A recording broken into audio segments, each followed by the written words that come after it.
Thank you very much. But before we go on,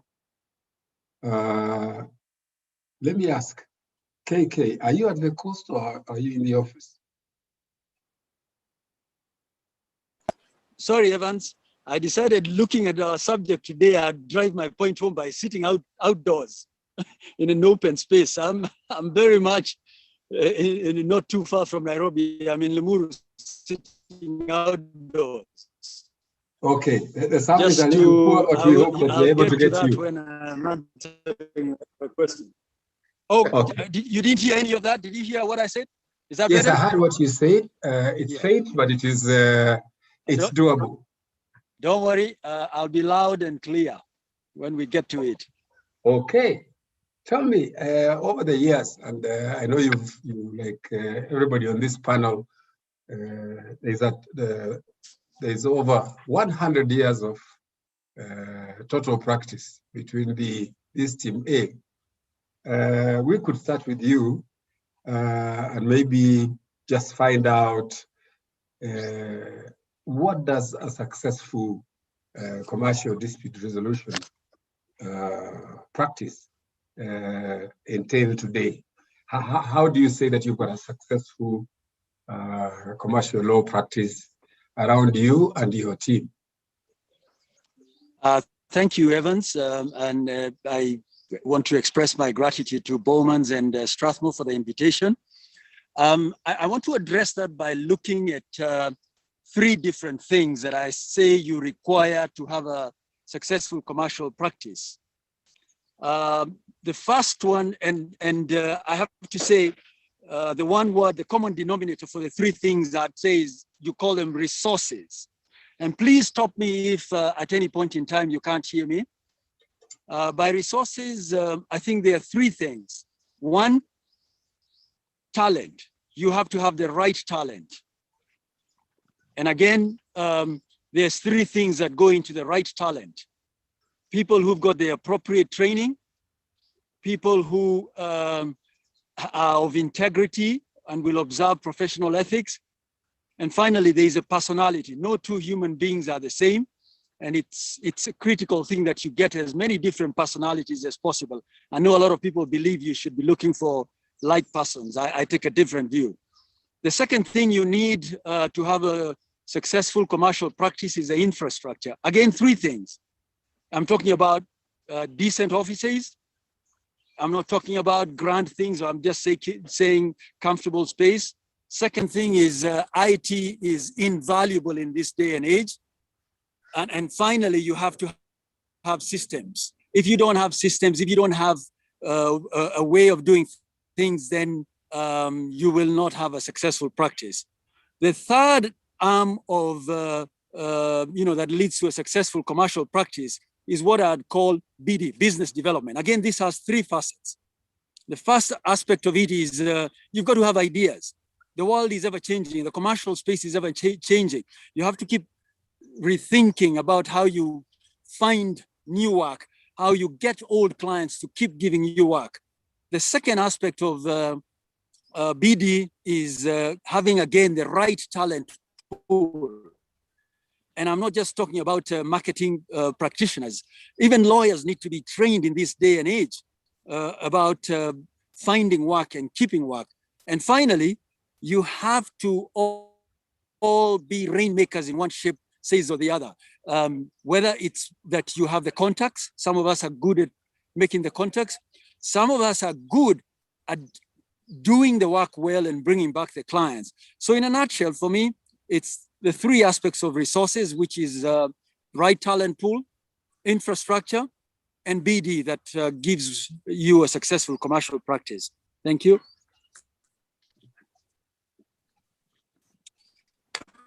Thank you, KK. That is very elucidating. But let me ask you a related question. Yes. What should your relationship with the decision makers be, i.e. the courts, if you're running a dispute practice and invariably the people who make decisions over you are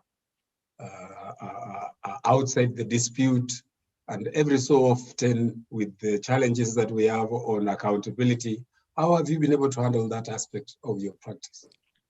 I think where we are today is a little tragic, that judges and magistrates are a little uncomfortable about socializing with practitioners. Now, I have to qualify that by saying, once you're a judge, I have no doubt that it's a lonely life. But I think you and I and John probably have been in practice long enough to remember days of judges like the late Justice Pal, who broke for coffee at exactly 10:15 a.m.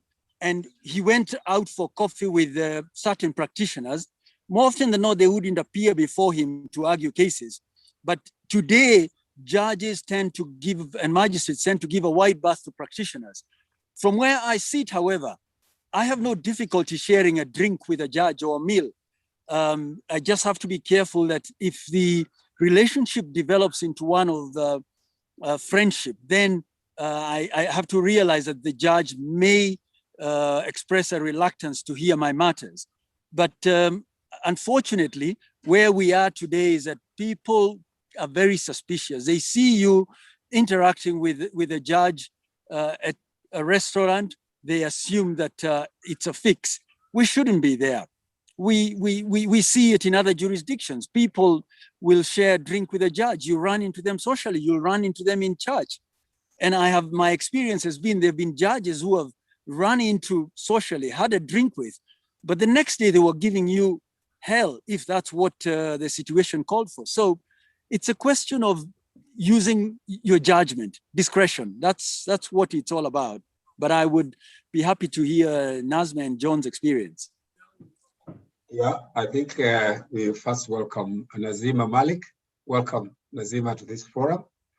And we will probably just throw you into this. Did we start a bit early? I thought we were starting at 2. Oh, no, we started at 1:45, slightly about 10 minutes ago. But you're welcome nonetheless. Thank you. Yes, John?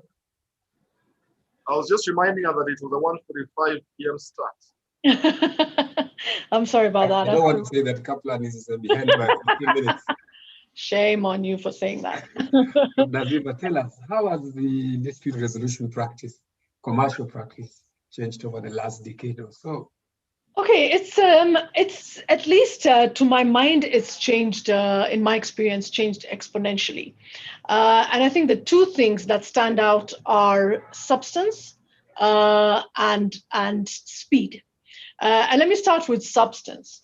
I think 10 years back, we were still able to make applications to strike out pleadings on the basis that this has been headed as a chamber summons and not a notice of motion, or that your affidavit does not say you are authorized to swear that affidavit.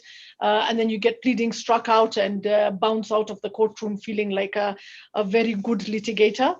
Currently, those sorts of technical arguments will just not hold water in the courts. And I think for me, that is one significant change over the last 10 years.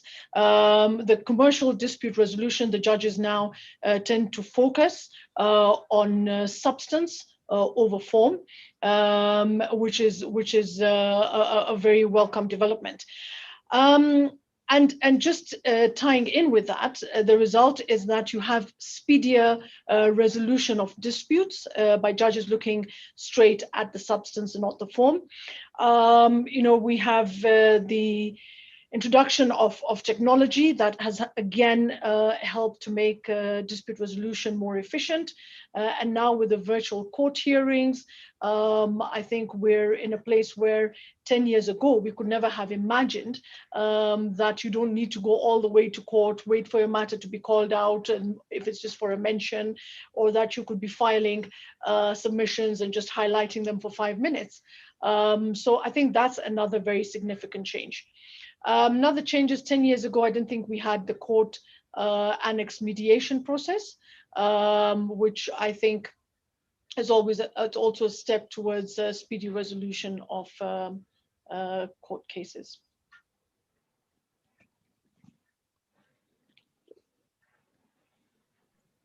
Thanks, Nazima. Now, I want to move to a slightly different area and go to John. John, given the sort of levels of practice that we are, it's either the problem is factual, or the problem is in the law, or the parties. I have not seen from a common point of view. Hence, the reason why we want somebody to resolve the dispute for our clients. Every so often, we move on to a case for months or years, then we decide to settle. What are your views, and what are the trends that you have seen around settlements, around people coming into consents when they all knew what the problem was from the beginning and have stretched? What are the challenges that you have faced around that, Joe? That's an interesting question, Evans. And I think the difficulty, and this is an age-old thing, which I do not think we will be able to get beyond, even if we change the structure, even if we change the law, is in strategy. What is the strategy that you adopt in terms of your approach to whether it's litigation, or whether it's an arbitration? What is that strategy? And that strategy is dictated mostly by your client's position.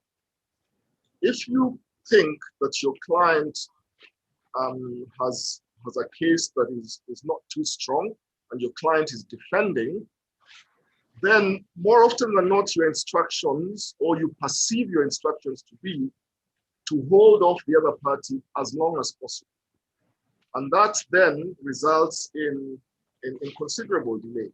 And I mean, let me give you a very quick example, because I think KK, my friend KK and I were involved in a dispute involving the exact same parties, but they had different contractual arrangements. And KK, without disclosing the names of the parties, you will remember this. One went to litigation, the other went to arbitration. The arbitration was resolved within a year. We had completed the arbitration and we had resolved it. So choice of pathway is very important. The litigation, I think 18 years on, is still dragging on. And they commenced at exactly the same time, the two disputes between exactly the same parties. So it's a question of strategy, it's a question of your client's position, and it's a question of the choice of pathway, because I think the choice of pathway is extremely important. I think that there is greater latitude to bounce around litigation, mostly for the reasons that Nazima has articulated. For instance, striking out used to be a very powerful weapon, which we don't possess today. You know, just a simple request for particulars, which was not responded to, would enable you to attack the other party's pleadings and to be able to strike them out if the other party was not responding adequately. I think that litigation has slowed down considerably today than 10 years ago. That's my view. Because a lot of litigation is resolved at the interlocutory stage. Now, you will recall, Evans, that it used to be that if you were served with an injunction application today, you were ready on Monday to argue it. Yeah? You would have filed your grounds of opposition, you would have filed your preliminary objection. On Monday, you would be in court ready to defend. Today, the application will be filed today. A judge will give you a return date for Monday. On Monday, you will say you need 14 days to respond. The judge will give you 14 days. The other party will say they then need 7 days to look at your affidavit and respond. The judge will give them 7 days. Then we'll give another 14 days for filing of submissions, 21 to the other side. I mean, we're going into 40, 45 days, essentially. And so the number of cases that go to trial are in the minority when you compare the cases that are resolved at the interlocutory stage. And when you're able to cut off the other party at the interlocutory stage, the case principally comes to an end. So there's a mix of strategy and there's a mix of the way in which we have we approach litigation today. And that then dictates the question whether parties are willing to settle or not. But there is also the issue of who is on the other side. Because my experience has been that depending on who your opponent was, you could pick up the phone and be able to work something out. And that, I think, came from knowing your opponents. Today, quite frankly, I don't know who I'm facing.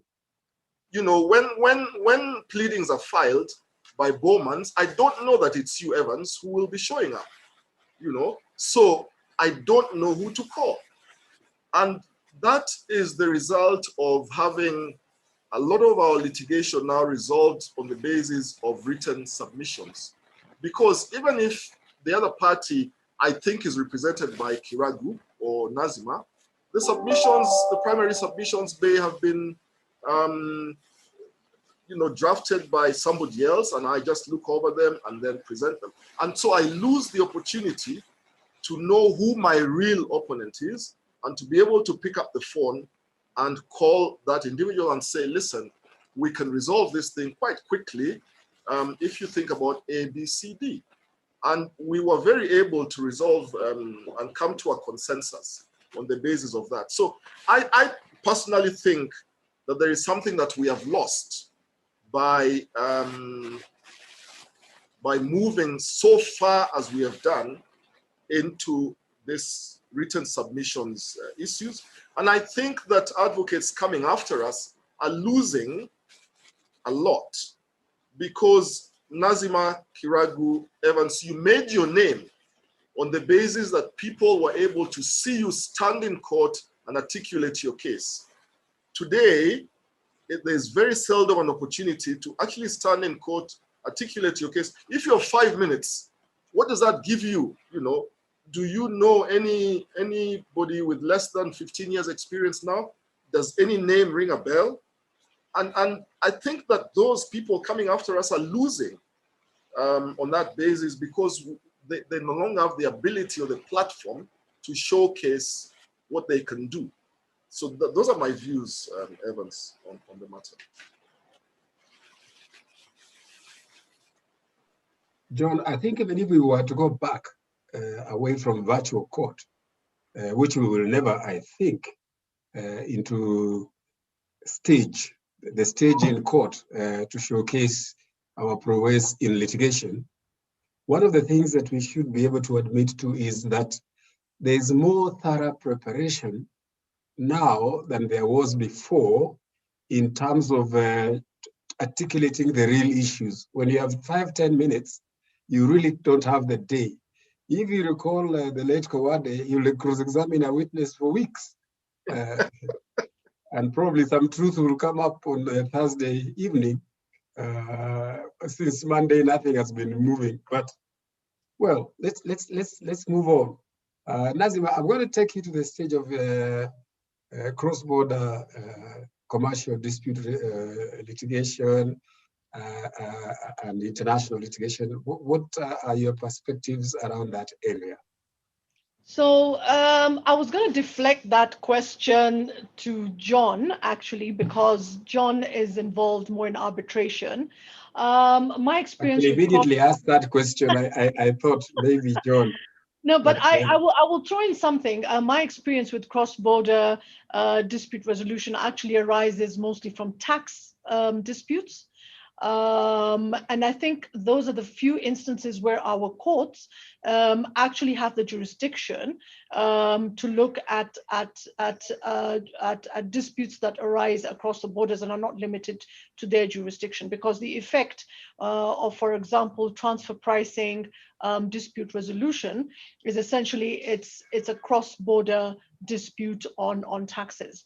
And I think our courts, at least with such disputes, still do need to have some sort of specialization, at least from a court perspective.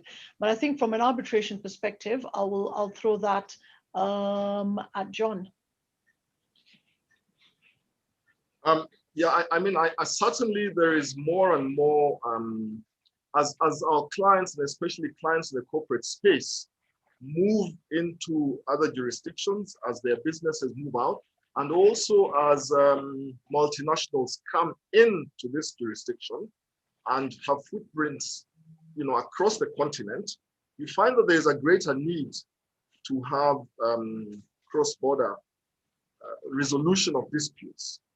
Now, obviously, the easiest way to resolve cross-border disputes is by arbitration, because judges are essentially municipal, deal with municipal courts.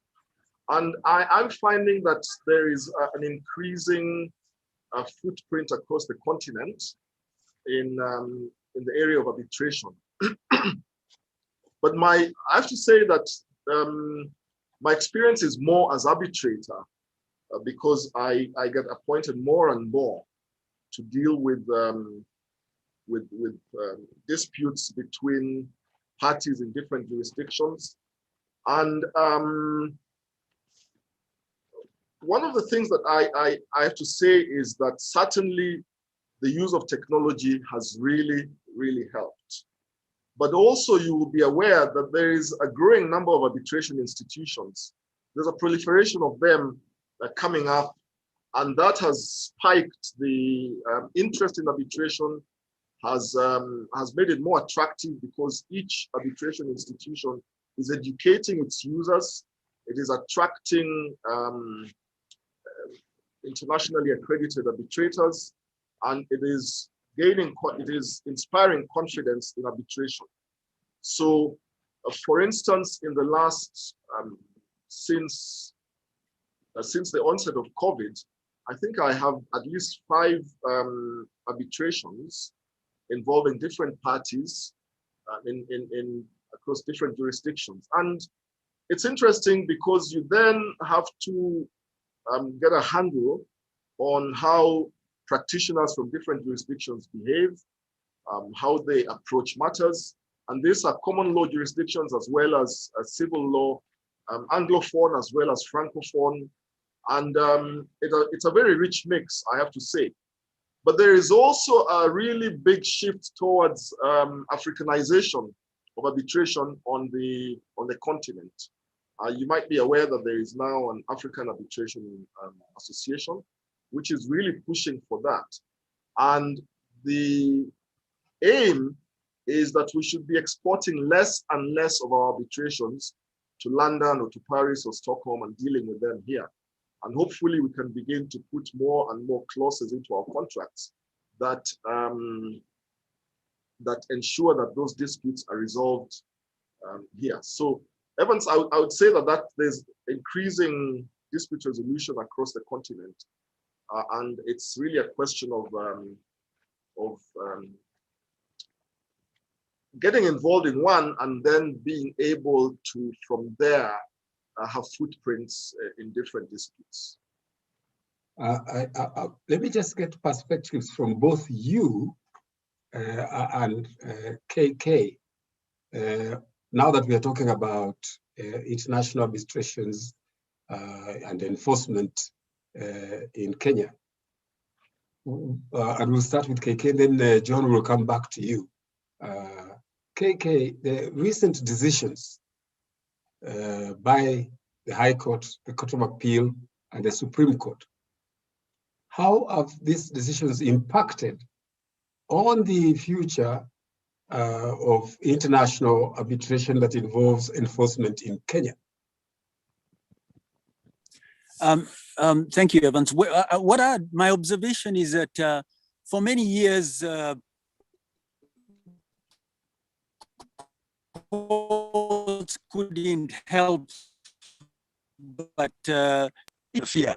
For the last couple of years, there has been, a lower appetite for interfering with awards. That's been my experience, and that includes, awards published in other jurisdictions, which is, generally speaking, a good thing, because parties should be held to their agreements. If they elected a different dispute resolution mechanism other than the courts should only interfere in the clearest of cases. So for my part, I think it's a happy development in terms of courts being ready and willing to enforce awards published elsewhere or even published by, domestic tribunals.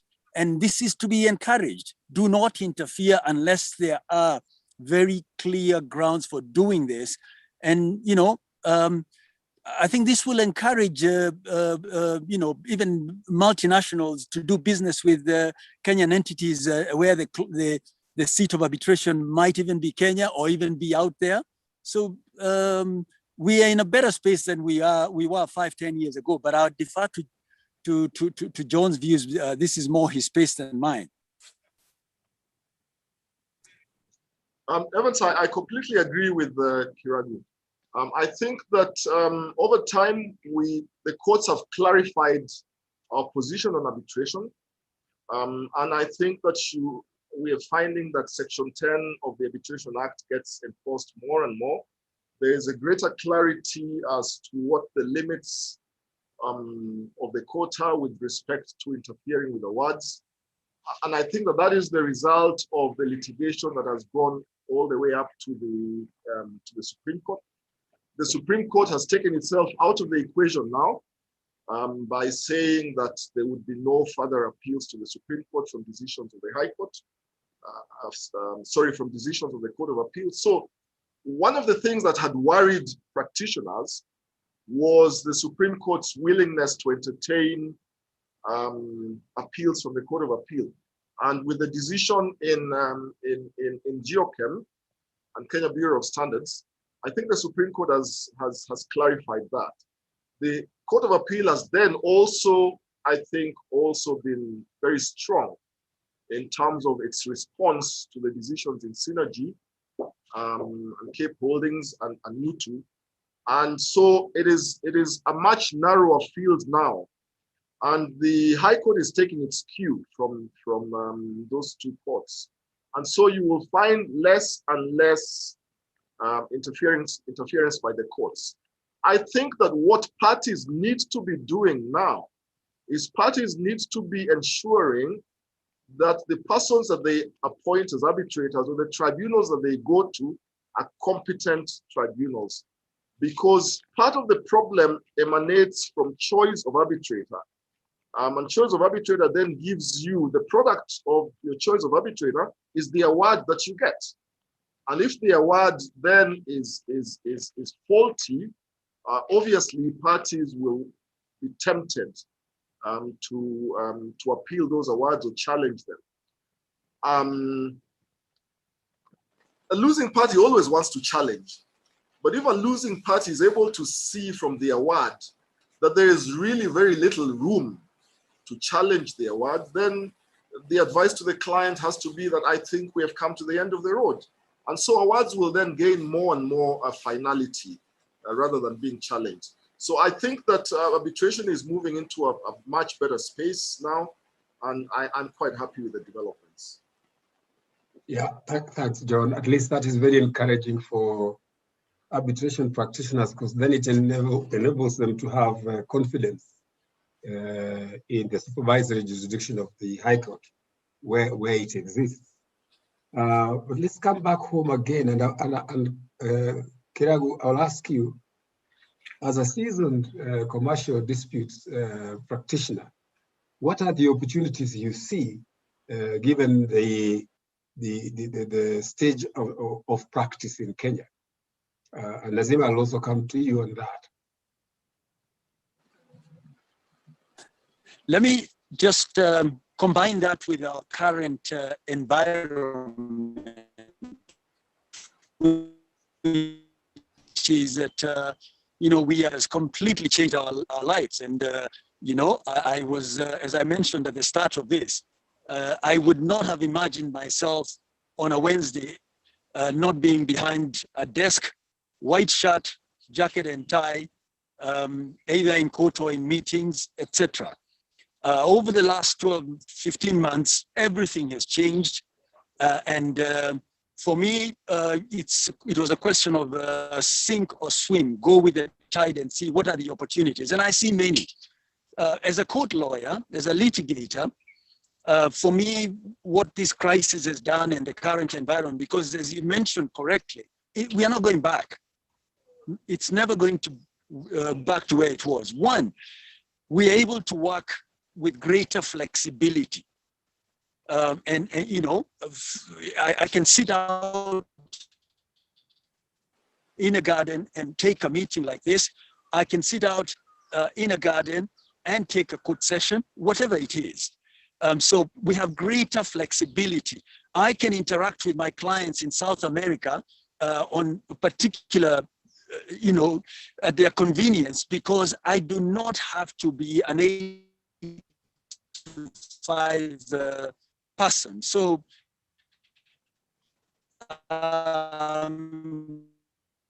we must, you know, seize the moment we are operating in. We no longer have to set clock, which is at 9, 10 a.m., depending on what part it is.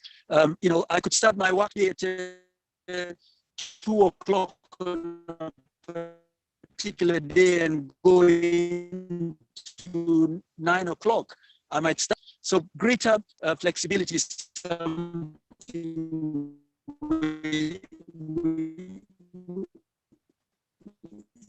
we can ride on. I should practice is business development, an area of interest, which is tax litigation. So, you know, there's been tremendous pressure on the Kenya Revenue Authority, from the Kenya Revenue Authority and Treasury to the Tax Appeals Tribunal and the Commercial and Tax Division to fast track tax disputes. So I see opportunities. I know who the major tax practitioners are. I know what their schedules are. I will set up my meetings, you know, to suit their timetables. If I know a particular tax practitioner plays golf on a Wednesday afternoon, I will go out and meet them and have a conversation in general about the decisions that are being given. So again, seize the moment. Coming back to something that John mentioned, the bulk of our practitioners are young in age. I used to complain a lot about them. The lack of courtesy is a common thing. The grandstanding that I see from them. Now I look at the opportunities and how many young lawyers they are. I see them as a source of work. They are able to go and market themselves, the young practices. Look at all these young, newly established LLPs, which don't even have the names of the partners. And they are able to attract big ticket work. I can see them as competition and just wait for an opportune time to fight them, or I can see them as a source of work. I reach out to them and tell them, listen, I've seen this is in your docket. Quite happy to review your paperwork for you. Quite happy to lead you in court if that's something you want to do. There are many different ways that we can work our system.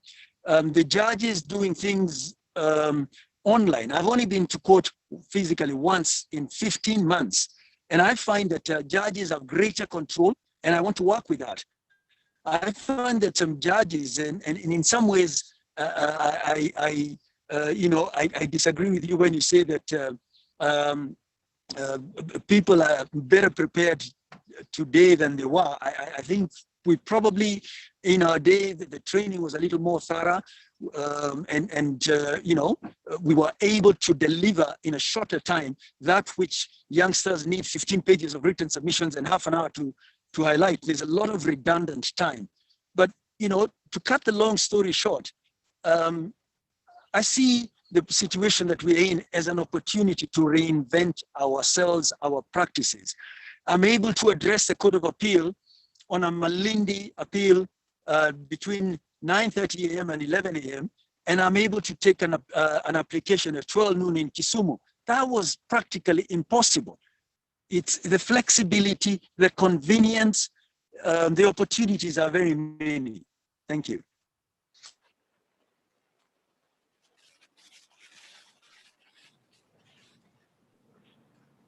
Just to add, Nazima, I was coming back to you. Do you think that our practices are now prepared for the new way of working? And secondly, are the courts prepared to take what we have put in place? and of course related to that, because we work with other law firms in terms of dispute resolution, are these law firms prepared in the way we have prepared so that we can all deliver services to our clients? Thanks, Evans. And I think firstly, now John and I look like we have no gardens to our name, sitting in our stuffy offices. John has a home. I think in terms of our, and I'll start first with, before we even get to our practices, are our courts prepared? And Evans, what I think that whereas the courts actually have been forced to harness technology, thanks to this pandemic, and have been forced to implement a certain level of efficiency in the manner in which they hear cases and in the delivery of decisions. In terms of what more I think can be done is I hope that we will get to a place where we will have more, or we'll see more specialization in our courts. And just to pick up from what KK was saying, for example, tax practice.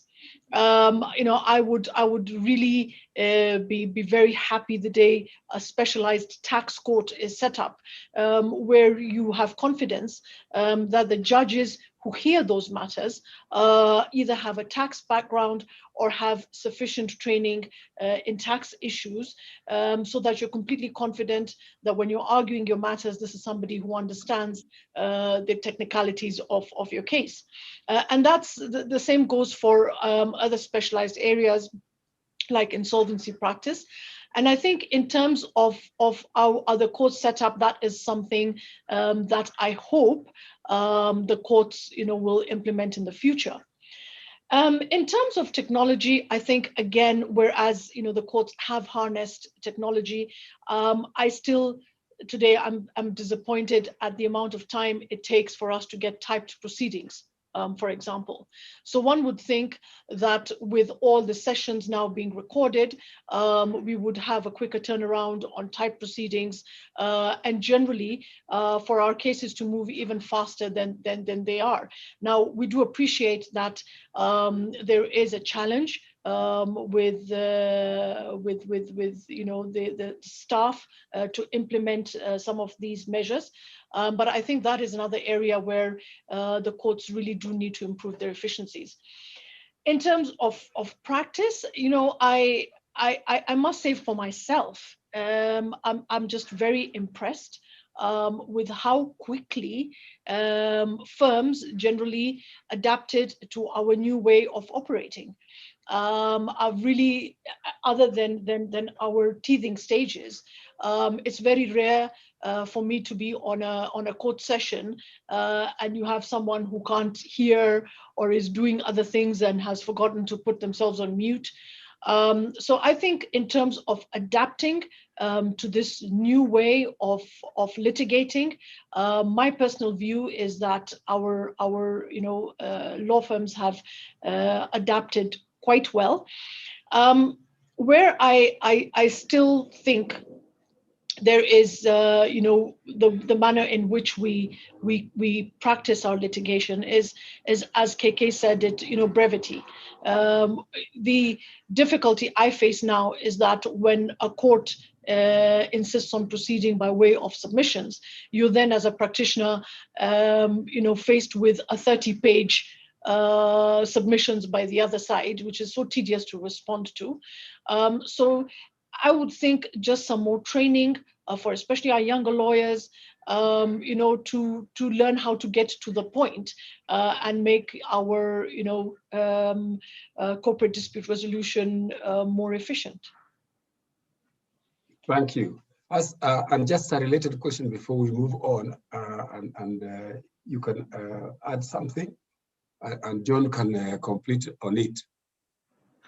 Our main issue about litigation is to face your challenger in court and look at him eyeball to eyeball, and also to look at the bench that is sitting over your case and you decide what their mood is that morning, how they, if it's more than one judge, then you're able to know who will come with you and who will not.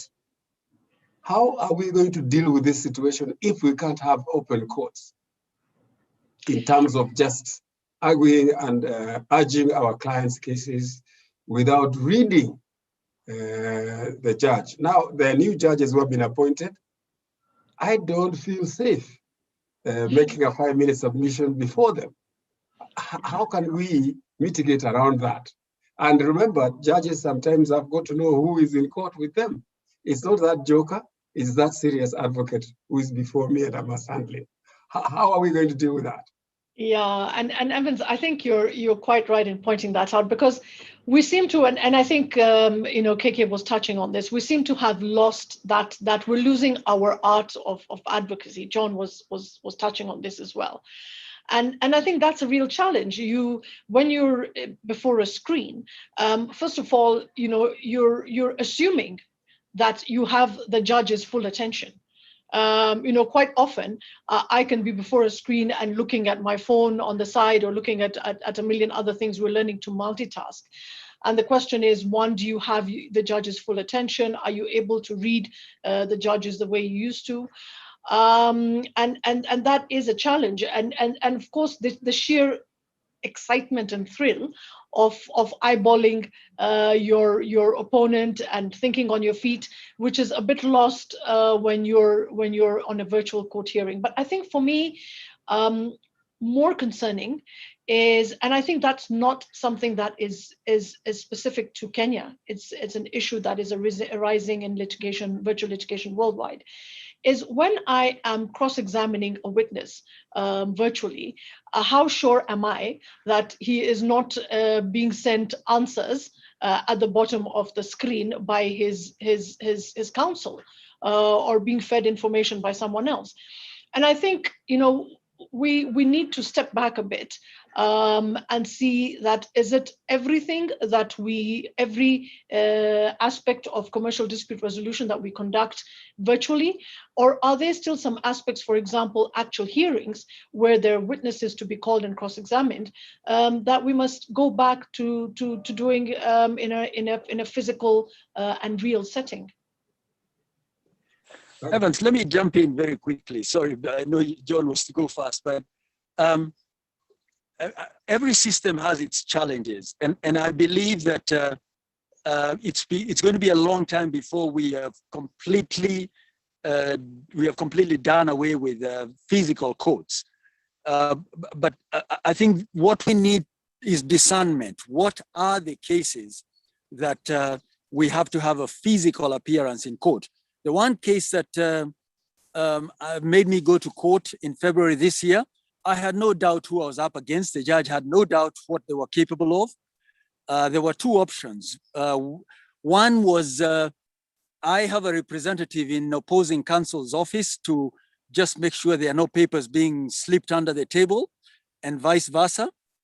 But there was such vehement objection to that wasn't an option. The next best option was the judge said, I will have my courtroom cleared.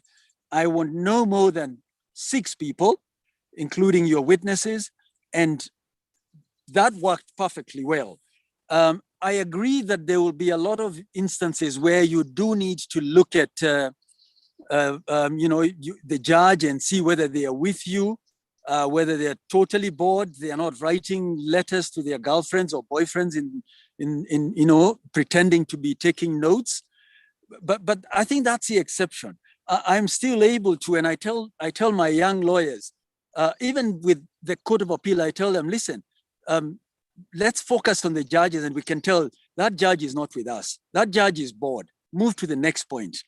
And there's still room to look at people's body language and see somebody who's telling you, you've made your point, or please go to safer ground. You're now skating on thin ice. We must just adjust our perspective. The downside of these physical court appearances, has been, for me, there was a lot of grandstanding. There was a lot of lawyers, and I think we all know the suspects, clients went to them because they would shut down judges, they would bully judges. And I think many of us will remember a particular video that went viral live as a judge was being given the dressing down by a lawyer. And it was all over because it was being recorded by people on their phones. So grandstanding is dead. You want to shout at the judge on the screen, we are just going to be looking down. It's given judges greater control, in my view. And I've spoken to one or two judges and asked them, what's their experiences? Oh no, we kept being threatened with being taken to the Judicial Service Commission and people shouting at us, and you don't want to lose your temper. And we're different personalities. Some judges will take dictation and allow you to go on for 1 hour, even though you're repeating yourself because they don't know how to control it. But yes, we've lost something through the online courts, but we've gained something too.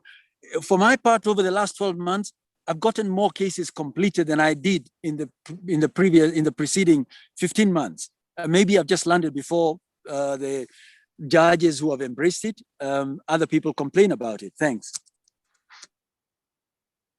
Thanks, Kiragu. As we move to John, and we are all talking about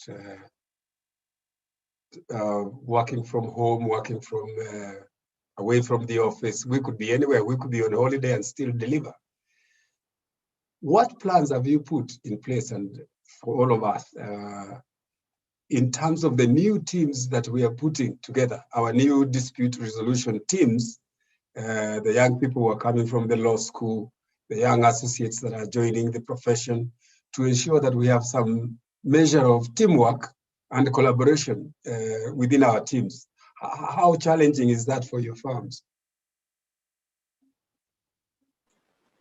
Evans, that's a really interesting question for me, both from the perspective of dispute resolution as well as managing partner, because that is a question that encompasses simply the way that you practice.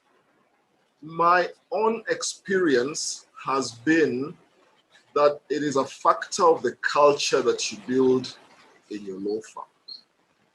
And we have tried to build a culture of trust, a culture of letting our people know that we trust them to produce the work when they should produce it.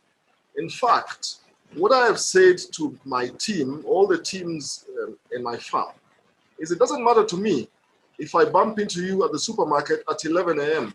That's, if you've got to do that, you've got to do that. There is no requirement that you have an 8 to 5 timetable. And I think this new environment has moved us into a forum where that's really what you have to do. You have to be able to understand that your resources, your partners and your associates know what is required of them, know when they should produce it, and know the quality that is required of them, so that they can work remotely or choose how they work. The other thing is that I think that you have to train your practitioners to have an all-round understanding of dispute resolution. There is no point now in having a specialist litigator or having somebody who has absolutely no knowledge of what it takes to go into a mediation or into an arbitration. Your resources need to understand that if there's an arbitration clause, they have to be prepared to go to arbitration, and they have to be competent to deal with it in that forum. If the matter needs to go to mediation, they have to advise the client that this is the forum that we will be trying to resolve this matter in. And they need to take that in and to understand that Article 159 has opened up dispute resolution and made everything available to us. So I think it is a 360-degree equipment of your resources, and it is also allowing your resources to be able to operate in the way that is optimum for them. So if somebody prefers to file his pleadings at 5 minutes to midnight because they can, that's fine. As long as tomorrow morning they can report to me that they have filed the papers and they were on time. And you know, the fact that today you can effect service digitally has really moved us forward. I mean, thousands of miles from where we were in 2019. So I agree that there is a much greater efficiency in the way that we work today. Even though we've lost something, as I said before, there's a lot that we have gained. And I think overall I have to accept that the gain is greater than the loss. So that's how I think I would respond to that question. Thanks, John. Any comments, Nazima? Evans, because our experience in my firm has been a bit different for corporate dispute, well, for dispute resolution in general. Whereas, like the other firms, we've given our younger lawyers, our associates, the leeway to be able to work from home or from wherever they wish to work, as long as the work is being done. And of course, like other firms, we have that the dreaded timesheet system. So there's a very quick and efficient way of discovering if your associates are not doing what they're supposed to. But what we found though is that our dispute resolution lawyers prefer to work from the office. And when we try to understand why, I think one of the key reasons was that your litigators prefer to bounce ideas off each other. You could get an affidavit that you need to respond to, and you quickly jump into the next office and say, hey, what do you think I should say here? So our practice in that sense has always been very, very interactive. And we're finding that at least our dispute resolution lawyers prefer to come in, prefer to have that synergy and the face-to-face consultations. So there's very few of us actually working from home currently. Fabulous. Kiragu, did you have any comments on that issue in terms of? Yeah, very quickly. I think for me, last year was a real eye-opener in terms of we moved from 100% in the office to 100% home. And it was a bittersweet experience in the sense that there were people who were clearly not able to function away from the office for whatever reason. There were people who just did not have the self-discipline to discharge their obligations. And sadly, we had to let some people go.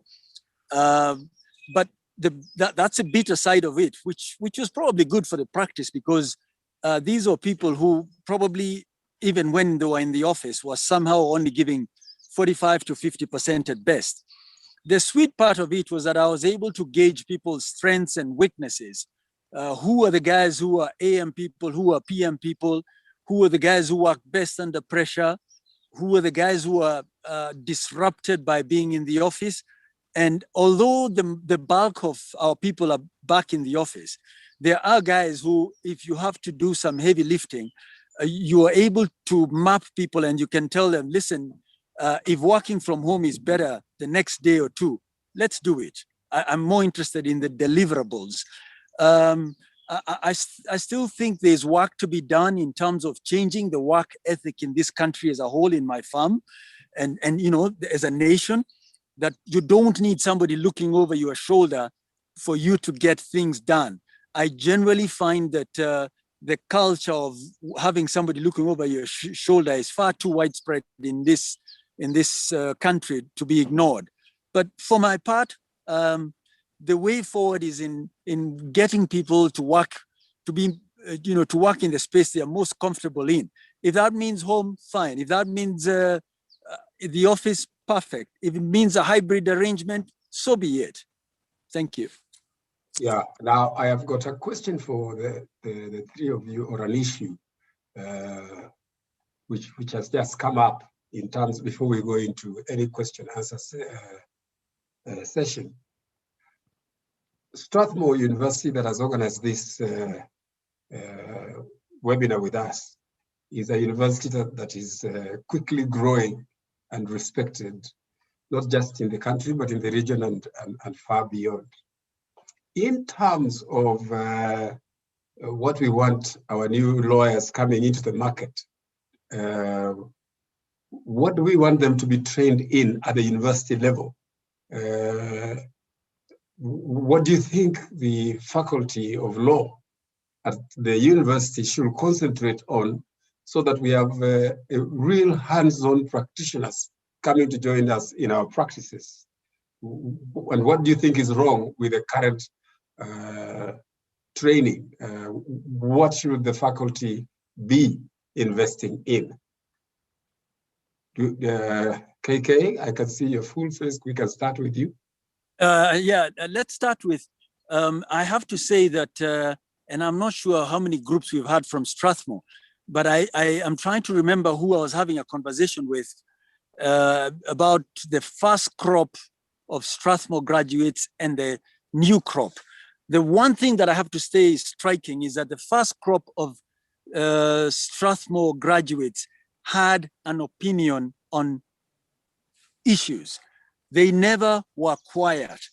Their training was to speak out, to offer an opinion, even if they qualified it by saying they had not invested as much time and energy in the subject as they should. So there's definitely been a shift. Something's gone off a little.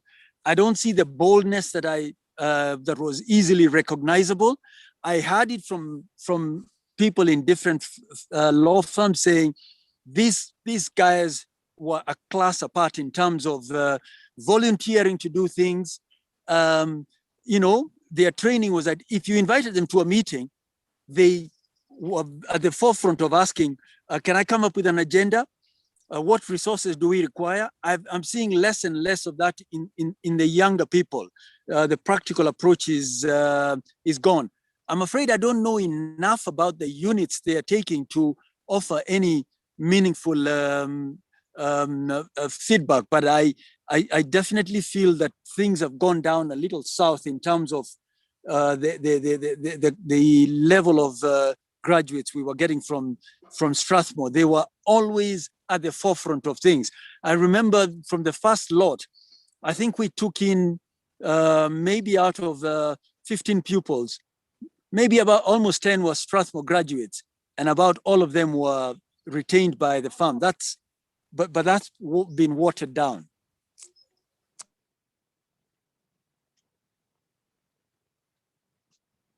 John, what do you think? What advice can you offer the university? That's an interesting observation by Kiragi.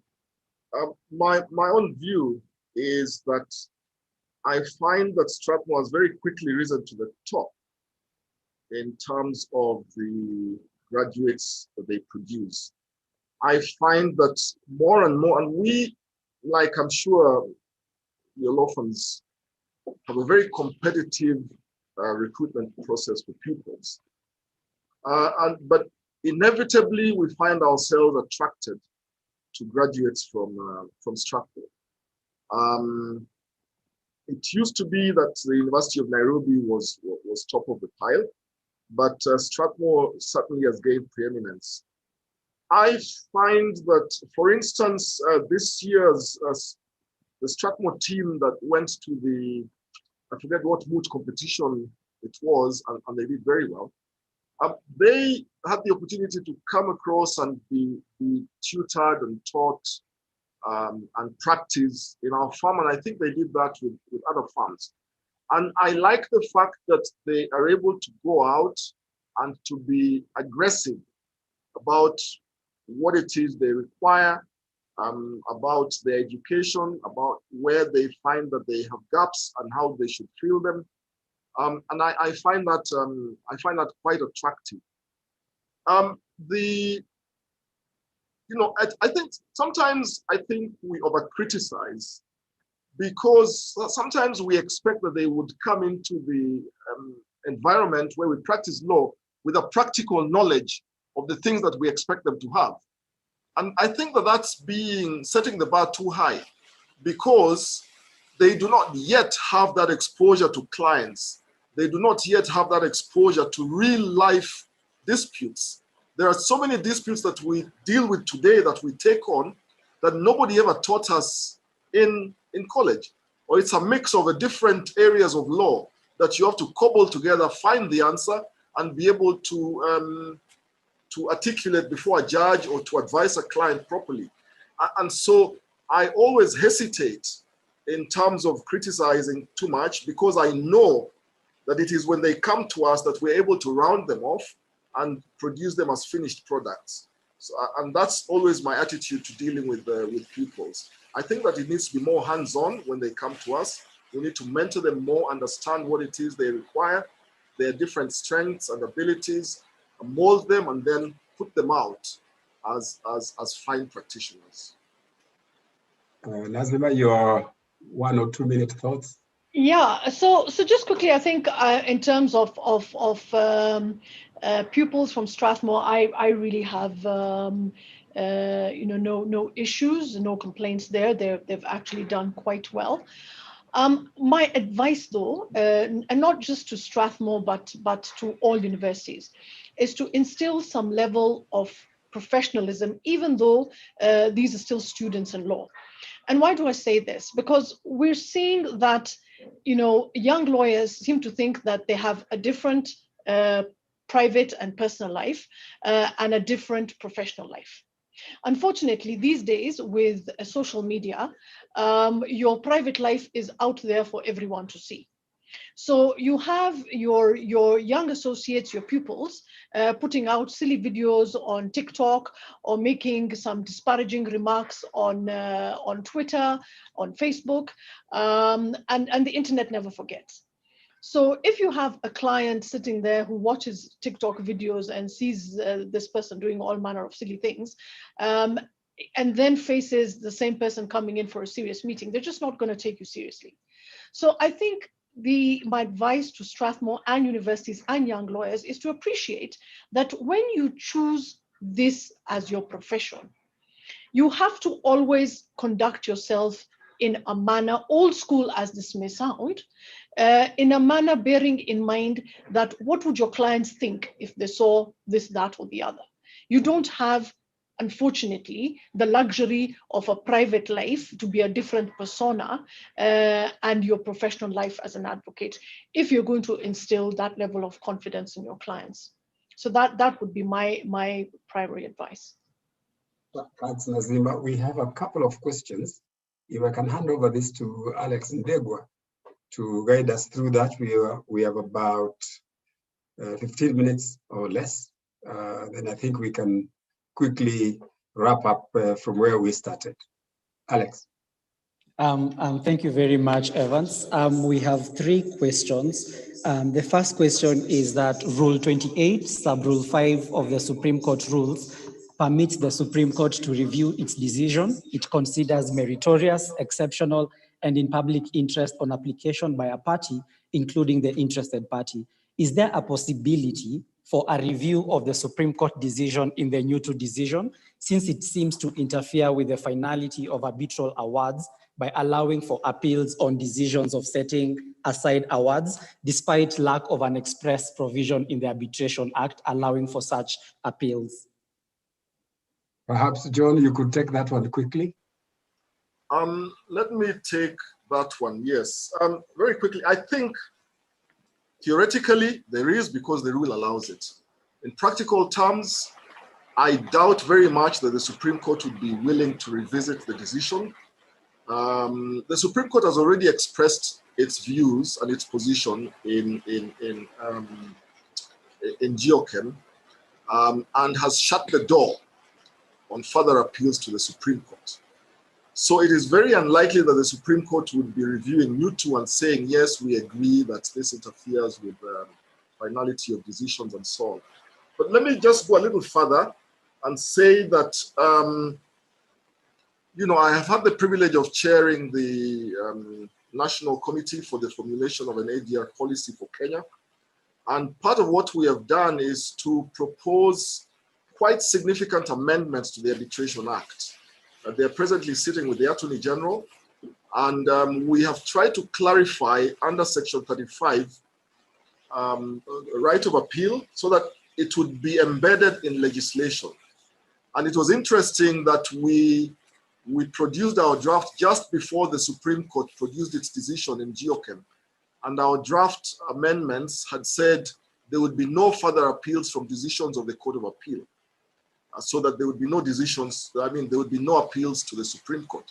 And the Supreme Court came back a week later and agreed essentially with that position. There are also other amendments that we have proposed with a view to fast-tracking arbitration, with a view to clarifying where we saw that there was a lack of clarity in the pathway in the arbitration process. And so I think the solution lies not in the Supreme Court articulating its position or clarifying, but in legislation, because once you've got legislation in place, then everybody understands that this is what the law is, and the courts then have to really just have to follow the law. So to recap, yes, theoretically, you can go back to the Supreme Court. In practical terms, I doubt very much that the Supreme Court would agree to review that decision. I also feel that the Supreme Court rule that allows it to change its past precedents is a practical provision that allows us to move on under different circumstances. But on arbitration, we hope and pray that it remains like that. There was another two more questions, I think, or three, Alex, you could. Yes, Irene Kashindi asks, do you think women lawyers are underrepresented in the courtroom? I don't know who can answer that question. I can give it, and I don't want to give it to a female lawyer. I think a male, one of the men, John or Kiragu. We can all answer in one or two sentences. I'm not sure what, sorry, Evans, go ahead. I'm just trying to say, I don't think that there is underrepresentation or overrepresentation of any of the sexes in terms of court work. In fact, for about 35 years now, at least for the University of Nairobi, there are more female graduates at the Faculty of Law than male. Something used to go wrong in between, but I think we've seen them surface in a much stronger way.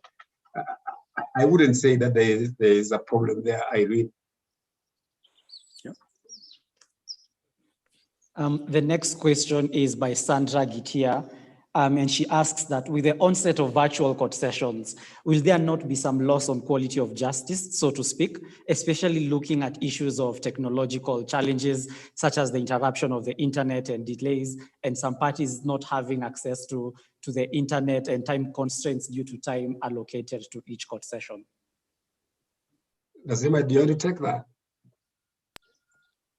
So to be honest, in terms of interruptions, and my experience, at least, Wi-Fi interruptions from the court, on the court side have been very few and far between. You do have instances where the court's Wi-Fi fails. And the one thing that I just have to emphasize is that the judges are very, very understanding when a party's internet is down, one of the advocates representing a party's internet is down, and they do give that party time to come back on or take another date. So in that respect, I don't think there is any risk of injustice. In terms of the time that you have to present your case, yes, there is a concern that, if you're just given 5 minutes, what really can you say in 5 minutes? But it is assumed that you have set out your written submissions, argued your point in a convincing manner in your written submissions, and that the judge will read those submissions. So I don't think in that respect there is any injustice at all. Of course, there is always the issue as to what if a party doesn't have access to really a smartphone, because you don't need a laptop. And that would apply to parties who are representing themselves. Quite honestly, in commercial disputes, it is very rare to find parties who represent themselves. They're almost always represented by advocates. So again, I really don't think there is any injustice to be suffered there. Evans, if I could just chip in, there's always two sides to a coin. You know, I think, is it cheaper for clients to come to travel to large towns to follow their cases physically, or to go to a local shopping center? And there's cyber cafes in lots of villages. You know, I have no doubt that there are people who will be short-handed by virtual court, but there are many more who are able to follow court proceedings and not just rely on their lawyers telling them, I will send you a letter at my convenience about regarding what happened. When they can go to the local shopping center for 100 bob, get on and listen in to their lawyer addressing the court. You know, and I've had clients logging in from France, from the US, from different places, and sending you suggestions about the arguments. It brings court to your doorstep. So I think it's not going to water down the quality of justice in the long run, in my view. It'll give people access to the courts even more without having to travel, without having to get inconvenienced. So I don't think it'll affect the quality. I agree with you, Kimani. You remember when we all started our practice, one of the things that we feared most was to be at the courts in the morning hours when all these families from Kiambu, Ruiru, Nyeri troop in for to confirm grants. And there'll be like 40, 45 people from one family. And the matter will be adjourned for months. Can you imagine if they're being gathered in a hall in Ruiru, and everything goes on? It will be done within 5-10 minutes.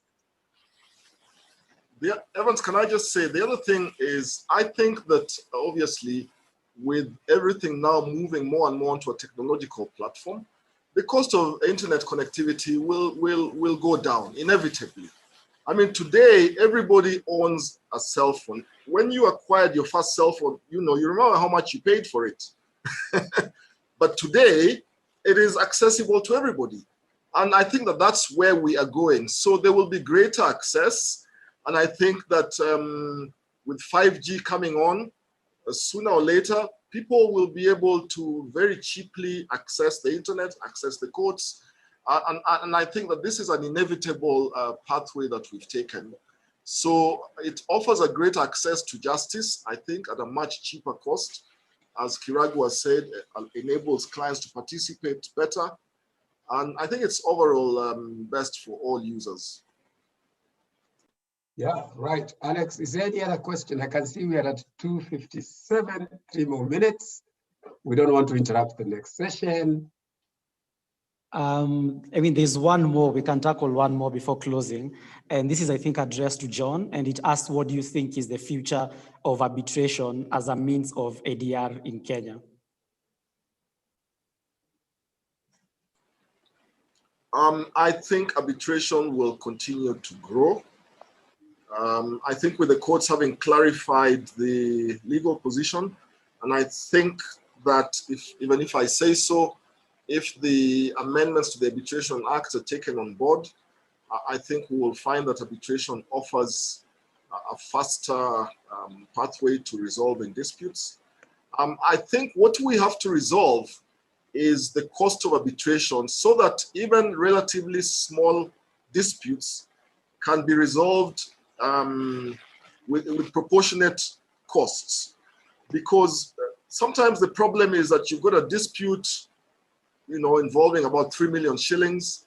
And if the arbitrator is going to be charging you an hourly rate, 15,000 shillings per hour or whatever, then it doesn't appear to make sense. But if arbitrators are willing to accommodate disputes like those, offer a menu of costs and say, as long as you agree that this is, what I do is I say, if you agree that this will be a documents only arbitration, I'm very happy to cap my fees and to give you a decision in a very timely manner.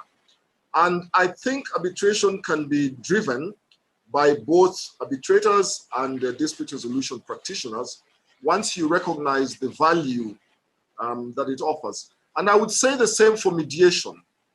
I would really say the same for mediation. My view is that court-annexed mediation is supposed to provide a spark in the change of culture so that we recognize that you do not have to go to court to go to mediation. You can actually go to mediation as your first stop before you go to litigation or any other form of dispute resolution. It really is about changing our mind frames. It is really about participating in forums like this, exchanging ideas, exploring different or dispute resolution options, finding what is most efficacious, mixing horses for courses, and having commercial nuance. You have to have commercial nuance as a dispute resolution practitioner in order to be able to advise your client as to what is best. For instance, even with arbitration, you don't have to have arbitration written into your contract in order to be able to go to arbitration. You can decide that arbitration is the most efficacious methodology depending on your dispute and agree on an ad hoc arbitration agreement and go to arbitration. So I see a bright future for arbitration, and I think that we will see more and more parties using arbitration. Thank you. Thanks, Alex. Thanks, John. We're at 3 p.m. Alex, if you permit me, let me hand this over to Alan Cookie. But before I do that, I want to thank all the panelists and the people who attended this session. It's been quite interesting, and as we say, mentorship is both ways. I have learned some things, and I hope some people have learned from us what we had to say. Thank you very much, and I just finished by saying, sorry, John, we were with your family at this very trying times, and it's not easy, but we are with you, and thank you for making time. Alan. Thank you very much. Thank you, Evans. Thank you, Kiragu Kimani, Senior Counsel, and thank you, John Ohaga, Senior Counsel, and as well as Nazima Malik. I'll let Degwa finish it with a comment. Thank you. That was a very insightful session, very well articulated points. And I think, Nazima, I'm quite the fan of TikTok, but I will heed to your advice and delete the app later on after this session. We have a very interesting comment from Herbert, who says that it is very encouraging to hear the panel share their encounters with young lawyers and what they would like to see going forward. But a challenge to our seniors is to actualize mentorship forums where young lawyers can hear and learn how to cultivate vital skills and values to enable them succeed and gain respect in legal practice. Thank you very much to our speakers and the moderator for joining us, and for everyone. Our next session starts at 3:15 on intellectual property in Kenya. Thank you very much. Alan, you can cue in the jazz music.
And we are back. 2 minutes to time. Thank you for staying on with us. I would like to introduce the moderator for the next panel. The next panel will be dealing with the topic of intellectual property and technology law in Kenya. This shall be moderated by Dr. Isaac Rutenberg, who's the director of Center for Intellectual Property and Information Technology Law, CIPIT, as we know it, in Strathmore University. He's an associate member of the Center for Law, Technology and Society at the University of Ottawa. He teaches and researches various aspects of IP and IT law, including data protection and privacy, artificial intelligence, digital identity, and contextualized innovation, and the interface between IT law and IP law. He's also registered to practice law in California and is registered to practice before the United States Patent and Trademark Office and the KIPI, and at KIPI as well. He holds a JD and a PhD in chemistry. Dr. Rutenberg, the screen is yours. And I'm told that you're reporting from Mars as well. Sometimes. In this case, I'm not exactly sure where this is, but thank you. Thank you so much, Alan, and thank you to the whole law school for giving us this opportunity, for which I'm really super excited on a number of levels. And I am really very excited to talk to our panelists. I'll give a very brief introduction to the topic, just because I can. I trained in the United States, and this is the corporate law summit. Well, when you watch the lawyer shows, the ones who are always doing the high stakes, high net worth, very expensive litigation that always resolves at the very, very last second, those are always corporate lawyers. But what they don't tell you is that the intellectual property lawyers have a lot more fun. They are not always there at like midnight trying to resolve massive problems, unless you screw up. Of course, then there's always that. But it's a lot more fun, and highly recommend people give it a shot, or think about it as a career path. So, well, we have 4 really amazing panelists, and I want to get right to it. I should preface this by saying that a lot of firms in Kenya are going to have a very relatively little expertise in intellectual property, and some might have filed a trademark or 2 or a few, but beyond that, not very much. And it is really a very specialized field. You really need to find someone who has done this work, knows what they're doing, and knows how to walk you through if you are a client or if you are looking for a mentor as well. And these 4, I trust completely. They are just top-notch lawyers. So let's get right into it. I have the distinguished honor of introducing them. What I'll do is I think I'll introduce all 4 right away, and then we'll go into some questions, which I will ask of each, well, in pairs, really. So depending on how much time we have, hopefully we'll get through some good work. So the first, actually, let me introduce the first 2, then I'll ask them a question, and then I'll ask the next 2, introduce the next 2, and I'll ask them a question. So the first person I would like to introduce is John Sayeki, and I've known John for a very, very long time, and I have butchered his name probably for just as long. So my apologies forever. But John is a fantastic lawyer and friend at Bowman's, previously Colson Harney. He is an intellectual property lawyer at the very core. He's been doing intellectual property law for as long as I've known him, and I'll just read a little bit. Although you have the bios there, I'll read a few of the highlights. You can see all of his practice areas are broad, but they're related to technology and intellectual property. And oh, by the way, this is an IT panel as well. So sometimes I kind of focus too much on intellectual property, but IT is part of this. So excuse me for that. So John is regionally, globally, locally recognized for his knowledge in IP as well as in IT issues, with receiving awards and citations, which we don't have enough time to go into. But he's a member of ILCA, an Innovation Law Club of Africa, and he is, yeah, he's just a really cool guy. So that's John. Then I'd also like to introduce Lorna Mbatia, partner at CFL Legal. Lorna is also quite a distinguished intellectual property lawyer. She has been doing transactional work and corporate and commercial practice, recognized for that work by the law directory IFLR 1000. She is involved in high worth transactional issues, compliance issues, etc. Dual qualified in Kenya and Rwanda for patent and trademark expertise, which is really cool, and also part of OAPI and ARIPO. So quite versatile there. So for the both of you, and maybe we'll go to John first. How would you say that the practice of IP and intellectual property and information technology law has changed over the last decade? All right, thank you, Isaac, for the question and for the introduction. I think what has happened over the past decade is that there's been a transition or a move from the traditional prosecution of trademarks and patents, which is really protection-based, commoditized advice and type of work, towards more sophisticated, complex type IP advisory services. And to that, then the expansion towards technology and the confluence between tech and IP has followed. What we've seen is that there's been a lot of work coming through and a lot of interest from local and also global clients on advice from lawyers practicing in this market in Kenya on various aspects of how to commercialize the IP assets, franchising, licensing, issues around tax and IP, and issues around moving of their IP assets between various companies, which is really the carve-out type of work, transactional IP type of work. And then there's also been an interesting growth around focus on specialization of lawyers practicing in this field.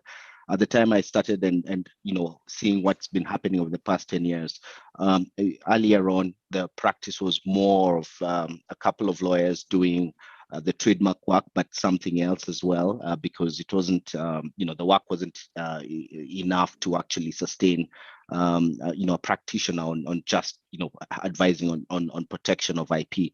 But over the years, the past decade, there's been such an explosion of interest from, local and global clients on sophisticated advice on IP issues that you've had a number of firms and a number of lawyers focusing purely on IP issues and developing their practice in that particular area and actually sub-specializing in particular aspects. So commercial IP lawyers, lawyers who practice just in technology, e-commerce, data privacy aspects, tax and IP, and franchising as well. So that's what I've seen happening over the past 10 years, which has been great. And to add to that, a lot of litigation as well has been coming through in the courts over the past decade or so, and that has also helped develop the precedents and the jurisprudence in the area.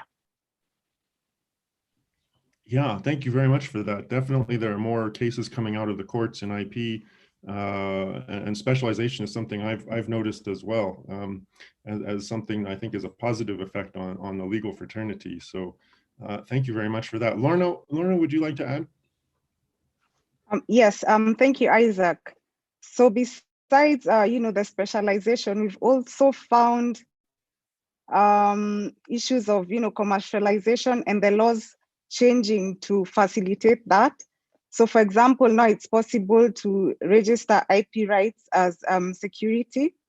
So that's positive, but the downside again has been there's not been a lot of uptake for that, because the movable securities register, you'll find that IP rights are really not, there's not a huge uptake for that. So you'll find the majority, are still registering the traditional types of movable securities. So there are still opportunities for that. And in terms of even the enforcement, we found that government agencies are taking a multi-agency approach. So there's more communication and coordination between various government agencies when we want to enforce our clients' IP rights. So you'll find, for example, the Anti-Counterfeit Authority and KIPI and the Copyright Board, for example, in terms of that approach, there's even a push for them to merge under one institution. There's already an intellectual property office bill to that effect. So we are already seeing a sort of even convergence, not just in terms of the practice areas, but also in terms of the enforcement and registration agencies. Also, we found a lot of the digitization aspect, which is making it perhaps easier for our practice. So looking at, say, for example, Kikobo, you'll find now it's possible to register copyright online. You don't have to take any documents to Kikobo. So that makes it quite easy. Then enforcement as well. For example, the ACA is trying to come up with a recordation system for IP rights. So you'll find again, they'll be working towards having it done online. So there's still also some catch up to be done by other bodies like KIPI, for example, but they've been working on that as well. So hopefully we'll be able to do all these practices from the comfort of our office or our homes when complete digitization is done, but that's a step in the right direction. Thank you. Thank you very much. Those are great comments, and I'm definitely going to want to come back to some of these points later on. I have been a patent agent at the United States Patent and Trademark Office for a long time now, 15 years or so, and I've never once been to the United States Patent and Trademark Office. It's completely online. They don't want you to come there. So it'd be great if we could get to that same place. But I agree with you that we've been making some good progress towards that. Okay, that's how IP has changed. I'd like to talk about how now the importance of intellectual property at this point, where we are today. And to do that, I'm going to introduce our next two panelists. First is Liz Lenjo, who is a colleague of mine at Strathmore Law School and has been for quite some time. Liz is an amazing lawyer. She has been in this space for quite some time. She is a creator herself and and specializes in areas of intellectual property, media and fashion law. She's a member of the Copyright Tribunal, let's see, what else can I say about her? She holds a master's in intellectual property law from Turin. She interfaces with WIPO frequently, and she's been in many news write-ups and quoted frequently. You'll see her in local and international newspapers as well. And she's a blogger, so I definitely highly recommend her blog. If you don't already follow it, please check it out. And then the second person is Shem Otanga, and let's see, Shem is currently a partner in technology, media, and telecommunications in corporate and commercial practice areas, and also has been doing intellectual property for quite some time. Started his career at HHM and was also at Andrewalla and Kahn, and is now currently at Keating Law LLP. Sorry if I mispronounced that, Shem. An excellent lawyer. I have worked with him on a number of occasions and really also knows his stuff. So to both of you, let's start with Liz. Actually, sorry, let's start with Shem. Why or what do you see as the importance of intellectual property and technology law?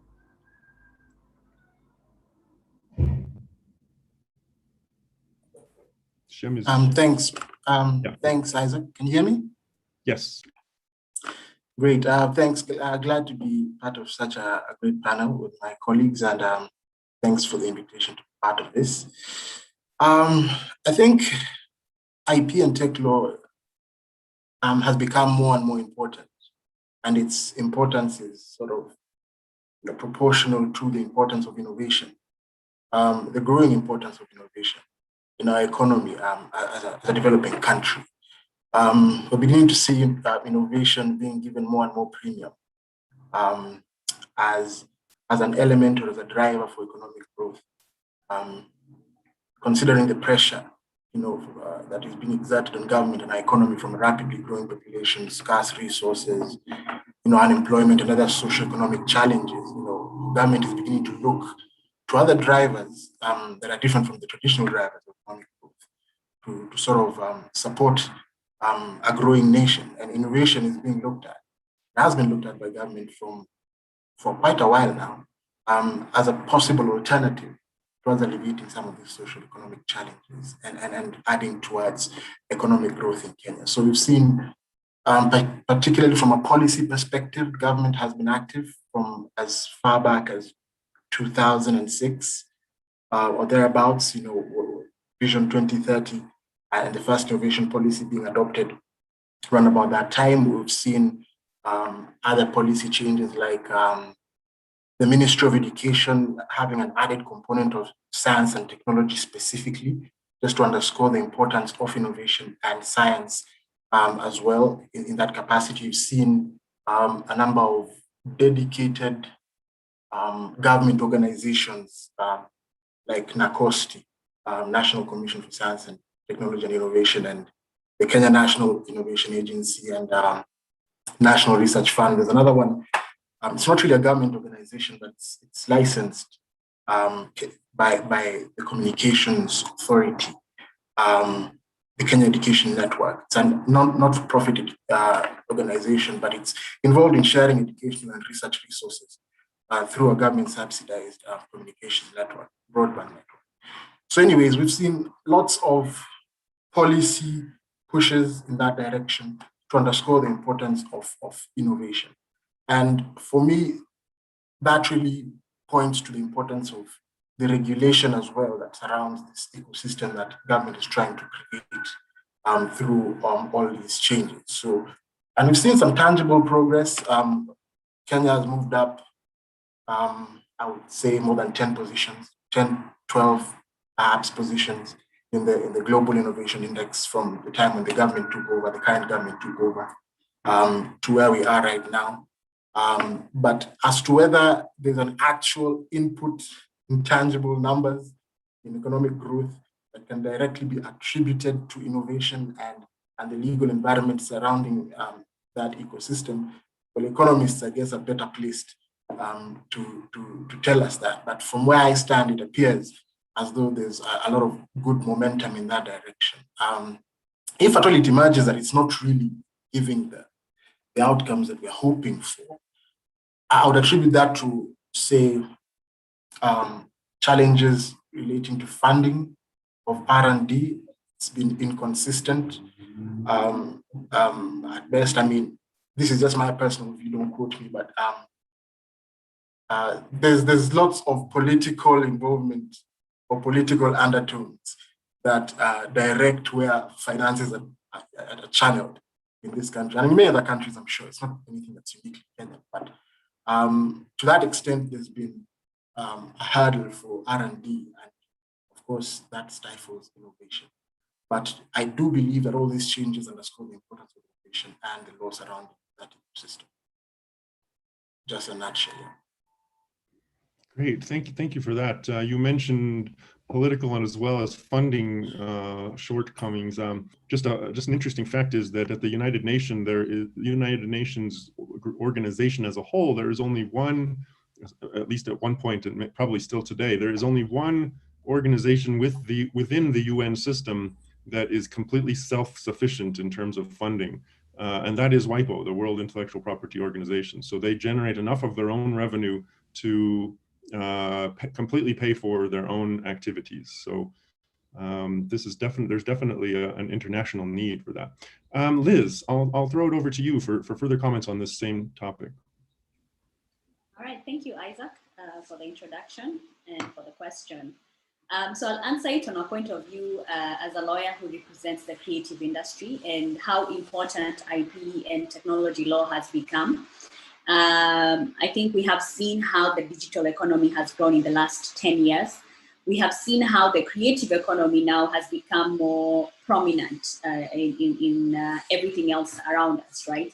We have seen a growth of applications. We have seen a growth of the film industry. We have seen a lot of collaborations that are happening between either local practitioners or creatives as well as international.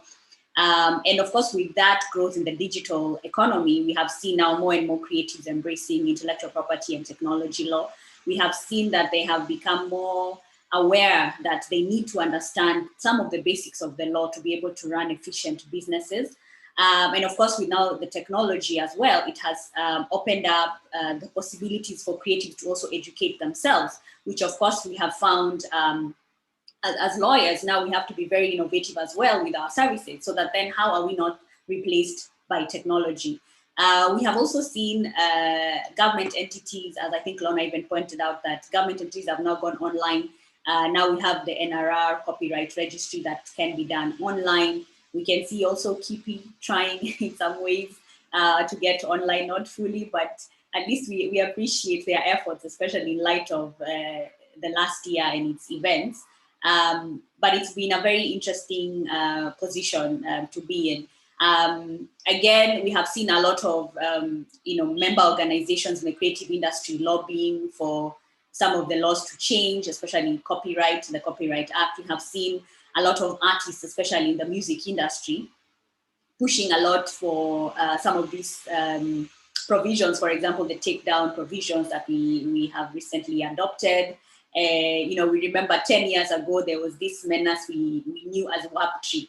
You'd have to go, you needed just a link to download music. And at one point, artists were asking themselves, so why am I broke if people have my song as their ringtones? So we've seen that kind of engagement, which is amazing to watch. And at the same time, it has helped us as lawyers as well to become very creative in terms of how we relate with our clients and how we can also, our reach, basically. There was a time as lawyers we couldn't advertise. There was a time we had a conversation around, was having a website as a lawyer constitute advertising, right? And now we have seen that, the internet has become more of a facilitator than anything.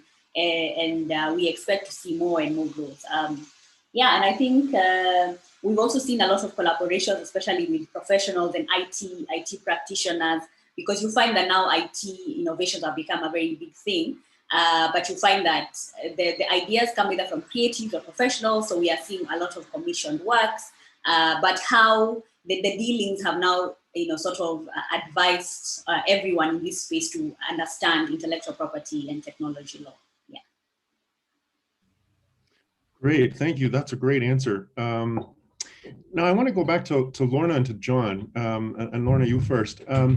So over the last decade or so, we've seen, some of the large consumer product companies have been in Kenya for quite a long time, Coca-Cola's and Procter & Gamble and that sort of thing. But over the last decade, we've seen an influx of new companies, global technology companies in particular. Google has an office here, and a lot of companies are, IBM set up a whole research lab, and Uber and all these different tech companies. So I'm wondering, do you see the entry of these companies and also along with that, the increase in cross-border transactions and trade? Do you think that they've had an impact in the IP or the IT legal practice? Yes, definitely they've had an impact. So for example, we've seen even a rise in the number of litigation cases. So for example, infringements, because even now local companies are more keen to understand, their IP rights. There've also been a lot of, say, licensing and technology transfer kind of transactions. So definitely there's been an impact in terms of, spreading awareness on IP rights. This has also driven, for example, negotiation on some, trade agreements. So, for example, the Africa Continental Free Trade Agreement. And something interesting about that is there's actually a protocol on IP as part of the Free Trade Agreement. So we can already see that these companies are driving like their governments to reach to enter into such agreements. So even the United States, the US-Kenya Free Trade Agreement, IP, for example, is also one of the key, negotiation points. So we are finding the entry of these companies is already also putting scrutiny in our laws. So are we able to amend our laws to keep up to date with international, companies, because they sort of expect the same kind of treatment they receive, or the same kind of services, or the same kind of enforcement actions locally. So I've seen that has, just led to the development of better laws, or even better infrastructure for the protection or enforcement of, IP rights. Also, I found government agencies, including even the judiciary, because there's been a lot of push for judicial training and collaborations, even driven by governments from other countries to train the judiciary. So again, that has an impact, because if the judiciary is already trained on, various aspects of IP and IT, then they're able to, come up with sound legal decisions, which again has a positive impact to the practice. Great, thanks. Just before I forget, I noticed someone has posed a question, which is fantastic. Any of the panelists can write out an answer if you'd like, or I will pose the question verbally if it's not answered by any of you in writing. Lorna, before I move over to John, in 20 seconds or less, answer this sort of impromptu question. Do you think the Kenyan legal fraternity is prepared for the type of IP and especially IT, global IP and IT issues that are coming to the country?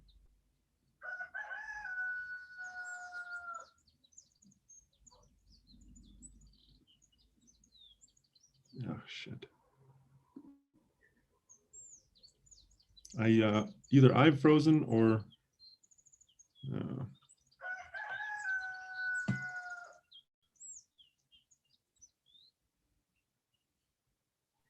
we can hear you. I don't know if the question was posed to John.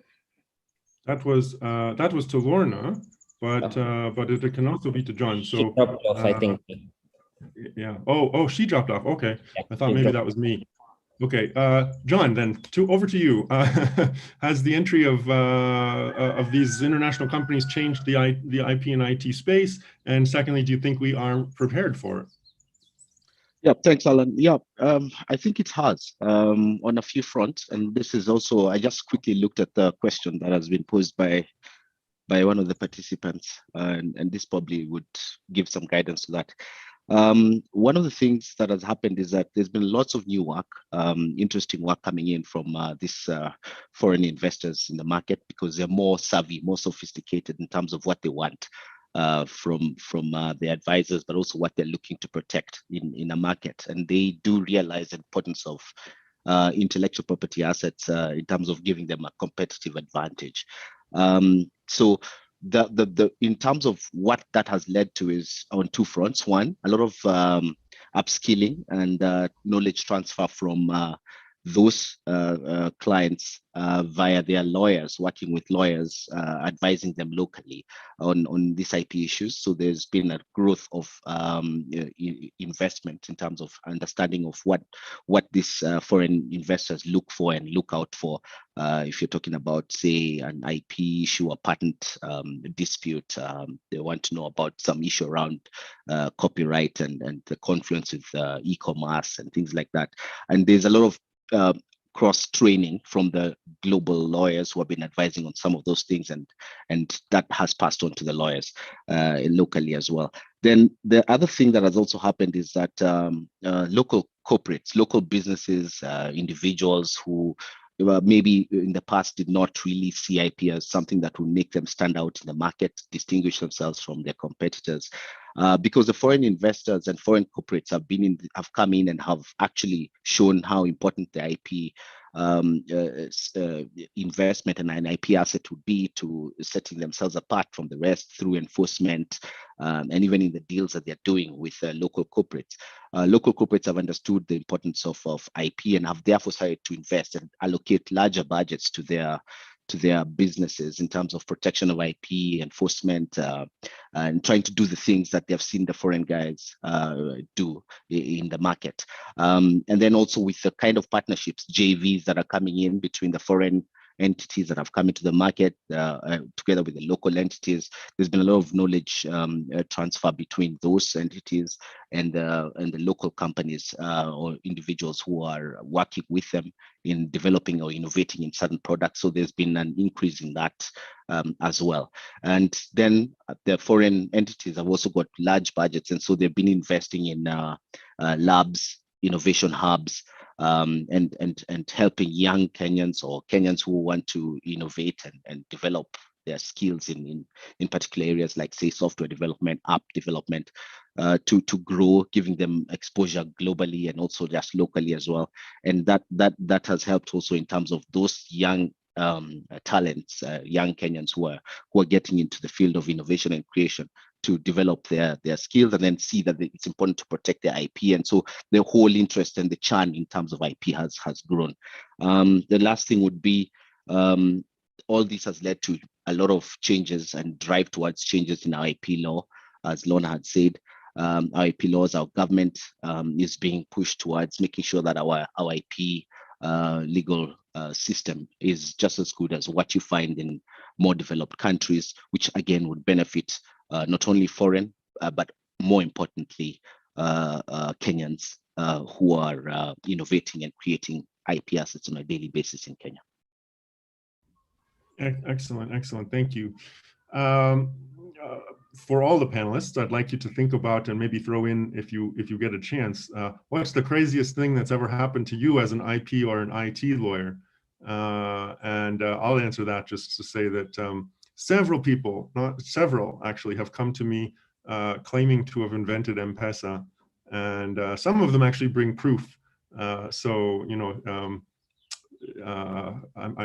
anyway, I'll leave it at that.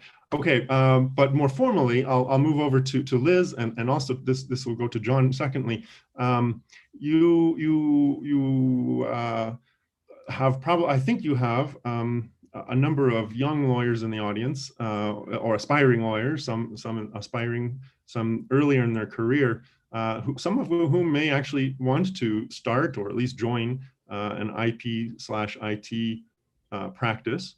And I want to know what you think is required for a successful IT practice here now, today in Kenya. Liz? Thank you for that. So I think, you know, for me, I have a list prepared, because it's one of those things I address with my students when I'm teaching. I think first thing is about embracing technology, the potential that technology has, because as an IT attorney, you cannot try to sell something that you have not experienced yourself. You cannot purport to understand something you have not experienced yourself, because then how do you test even the efficacy of the law? Are you able also to think outside the box as a legal practitioner? Because again, when you look at the industries that heavily rely on IP and IT law, they need the lawyer to be able to walk 10 steps ahead, 10 steps behind, and possibly even 10, 20 steps ahead, right? So you can only do that if you've embraced technology. You have embraced also online research, that you read robustly, that you're always interrogating what's going on around the globe, so that you can also anticipate where is Kenya going as well. So that then you find that in practice, you're not waiting for a lot to change for you to revolutionize your client's business. You're already ahead of the game. You already anticipate, like 10 years ago, I was able to anticipate takedown notices. And I prepared my clients, some of my, application clients, in a way that by the time our law was playing catch up, we had very little amendments to do in their contracts and even just how they were running business. The flexibility to learn new laws as well is important, because we are seeing, we are seeing law firms having local presence but with global impact as well. We are seeing the international community looking to Kenya, and they go online and they find IP lawyers, entertainment lawyers in Kenya. So how then, do you make yourself relevant? What do you do when an international law firm reaches out to you and says, hey, we have a situation here, or even a client based in the UK, US, or wherever they may be? How then do you assist them in the particular situation that they have? So which means first you need to have internalized the situation. So you also need to pace yourself as a lawyer and understand the situation that is at hand, so that then you handle yourself in a professional way, in a way that, these people you interact with will come back again, because with the internet as well, it's opened up, presence for other lawyers. So which means if you end up, messing up this particular brief, then tomorrow they will decide to work with someone else. They will say, oh, Liz is not great, I'm going to go and work with Shem, I think also we need to learn how to be non-adversarial. Remember, especially intellectual property has a shelf life of a banana. So if you're going to be fighting and we're like, oh my gosh, we're going to go to court, my lawyers are sharks. That's one of the most fantastic statements I had in a mediation meeting. And then, by the time you're resolving this situation, the IP in question has already been surpassed by time. Another innovator has come through with something else. So you find yourself asking, you find yourself in a situation you're not sure why you're even, counsel on this situation anymore, because you might not even be able to earn your fees, because the commercialization of this particular IP, has already been lapsed with time. So I think I'd tell the young lawyers, they need to temper their language as well, be respectful with their fellow lawyers, and remember that, we are fraternity, right? And I say that from a point of experience, where I have interacted, I've had situations where the interactions are not so great. And I even had to side chat the young lawyer and say, hey, I think you would have done this better. It wasn't great for you to do the following, and things like that. I think also the willingness to learn the industries that are heavily invested in IP and technology, because again, it's taken us some time to get some of these practitioners and the creative industry especially to trust lawyers, right? So, the dynamism or rather dynamic nature of the entertainment industry, of any society in general, requires that we're always willing to learn, that we're always anticipating new changes, new ways of doing business, so that then, you approach briefs from a point of information. And then I think it's also important that you listen to the client and learn how to manage the client. Again, the digital space has its pros and cons. So for us, our reputation is our greatest currency, right? So which means you need to anticipate the possibility of you mishandling a client and how they may then sort of turn it against you online, right? So then in this instance, you learn how to manage a client, how you give them information so that then there is no room for misinterpretation. As I earlier mentioned, the digital space has opened up, knowledge, access to knowledge for our clients. So then you have to handle yourself in a way that you protect yourself and you ensure that you're giving the right information, and that, you also affirm your client, you also manage their emotions. Again, when it comes to legal disputes, emotions sometimes are very high. So, as much as your client may be angry, you're able to tell them, you know what, this is not possible. Or if you were to do this, you lose out, on so many commercial opportunities or collaboration opportunities and whatnot. So I think that for me would be my advice to them. And I cannot stop to reiterate the fact that they need to have an adversarial approach when it comes to IP and technology disputes. I mean, it's terrible that sometimes we are trying to be the Harvey Spectras, too much suits in our minds. So we need to, be more tempered with how we approach IP and tech law. Yeah, absolutely. Clients clients are 100% convinced that their invention or their intellectual property is the most valuable thing in the world, especially when you screw up. Some of the largest law firms, some of the largest malpractice lawsuits I knew about when I was practicing in the US were IP problems, malpractice problems by the lawyer. So very, very high stakes. John, would you like to add to Liz's answer? No, yeah, I think, thanks, Isaac. I think Liz has captured most of the points. I just wanted to add that obviously, as Liz said, curiosity and enthusiasm, energy, interest in the field is very important. And then investment in resources and technology, understanding your client's business, going deeper in terms of understanding how they innovate, the sector that they're operating in, who their competitors are, so that you can add value to them even as they develop their IP assets and as they come to you for advice on the IP issues. And then having an interest in what's going on globally, as Lisa said, is very important, and I cannot overemphasize that point. There's a lot of development that's happening around the world, and a lot of those things then come into this part of the world.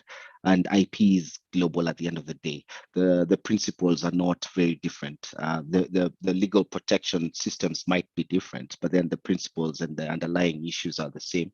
So being abreast, catching up with what's going on around the world, what's going on in the payments side of things, crypto now, and then what are the IP issues around crypto, what's going on with fintech, and that connection, and also e-commerce, data protection.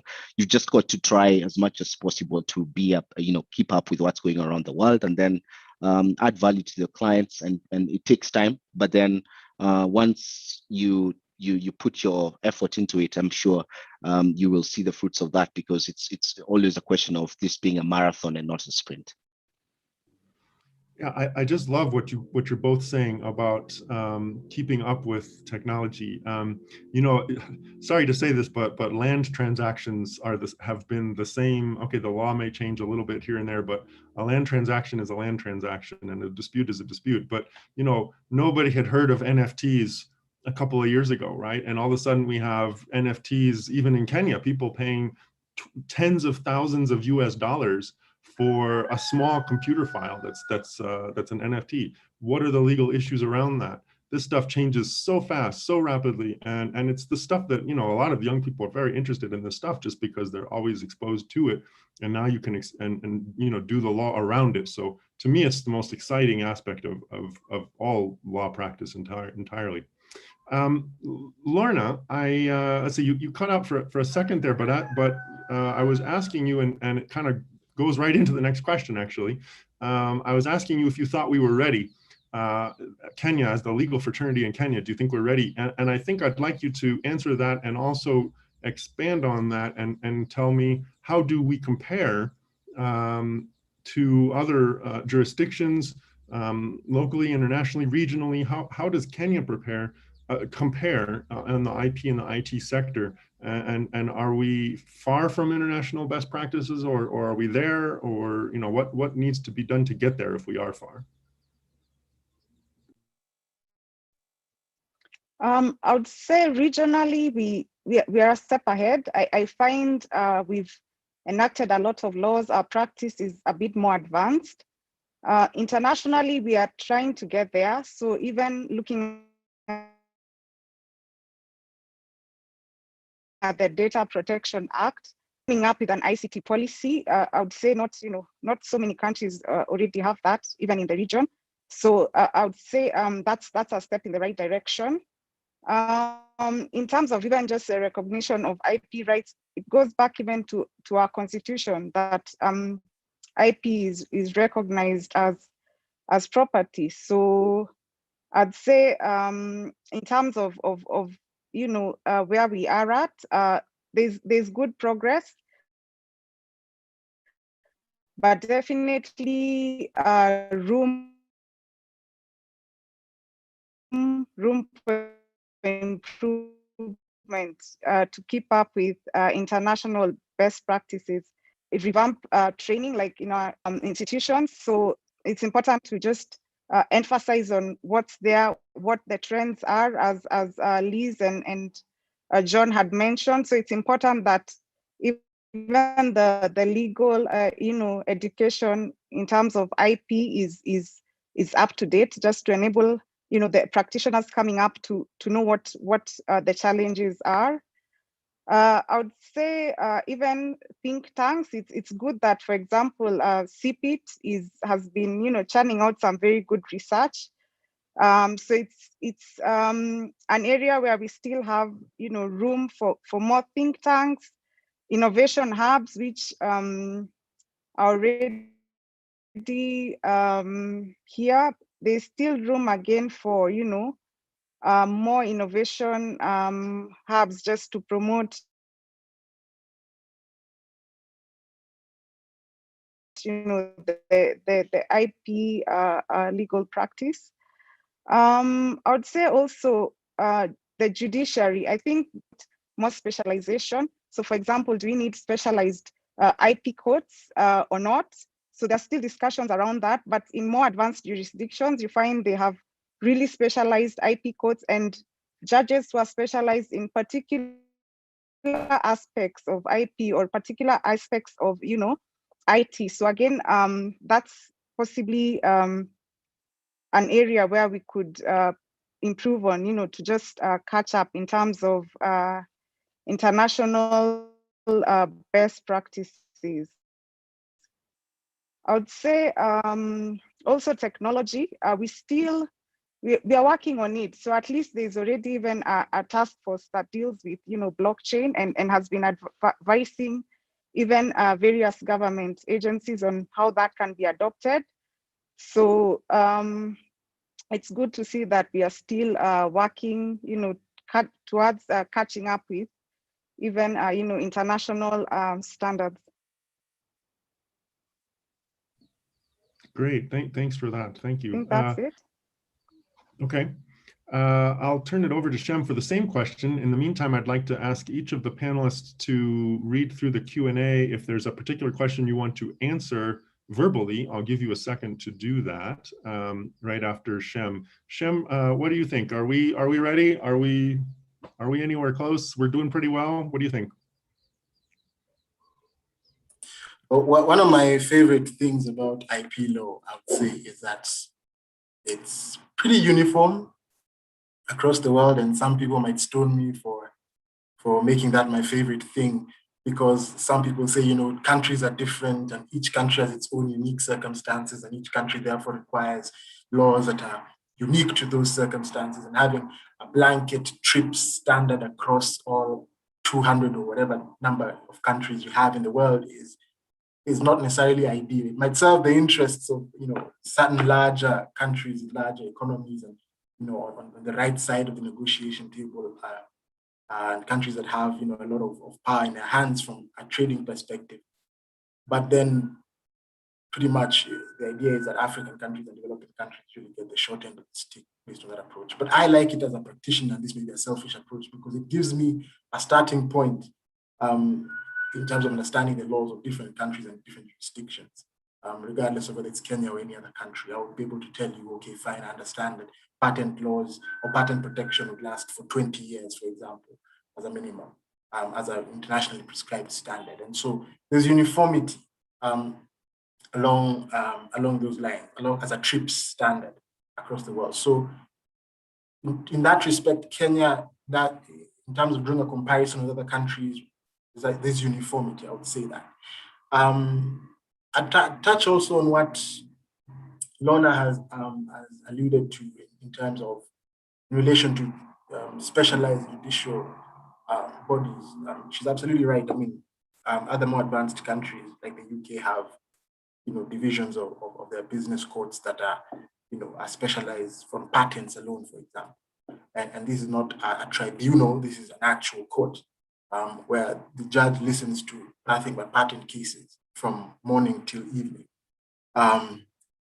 I don't think we have those volumes. I'm open to be corrected by the lawyers who are always in court. I'm not a courtroom lawyer myself, but I don't believe we have those sorts of volumes just based on what is being reported from the courts themselves to justify having a specialized division. There is interest. We've seen the Judicial Training Institute has been reaching out to the LSK, and we've had training sessions for judges, and a number of the panelists here have participated as facilitators in those forums. So there's interest from the judiciary, and the judges themselves are the ones who initiate this training session, saying, hey, we need some assistance in this area because we are seeing an increase of cases along these lines, and I'm not quite sure where to begin on some of these issues. So there is definitely interest, but I don't think it's sufficient, or volumes are sufficient to justify a specialized IP division at the moment. But certainly as time goes on, I think that will hopefully come to be the case in Kenya. Another interesting thing that I've seen happening in Kenya, or in terms of the legislative approach we're taking, is the proposed combining of all our IP laws into one omnibus statute. Having everything in one place. I'm a big fan of having one IP office administratively and all that, but I'm not so sure that having one omnibus statute, especially put together in what, in my view, is a very hurried manner. It happened very, very quickly, sort of like hurry up and wait, because since the bill was circulated, I haven't really seen much happening in that respect. But I feel like it makes amendment and correlation of the different areas of IP law, which are quite different. Copyright is totally different from patent law, and totally different from anti-counterfeiting and all that.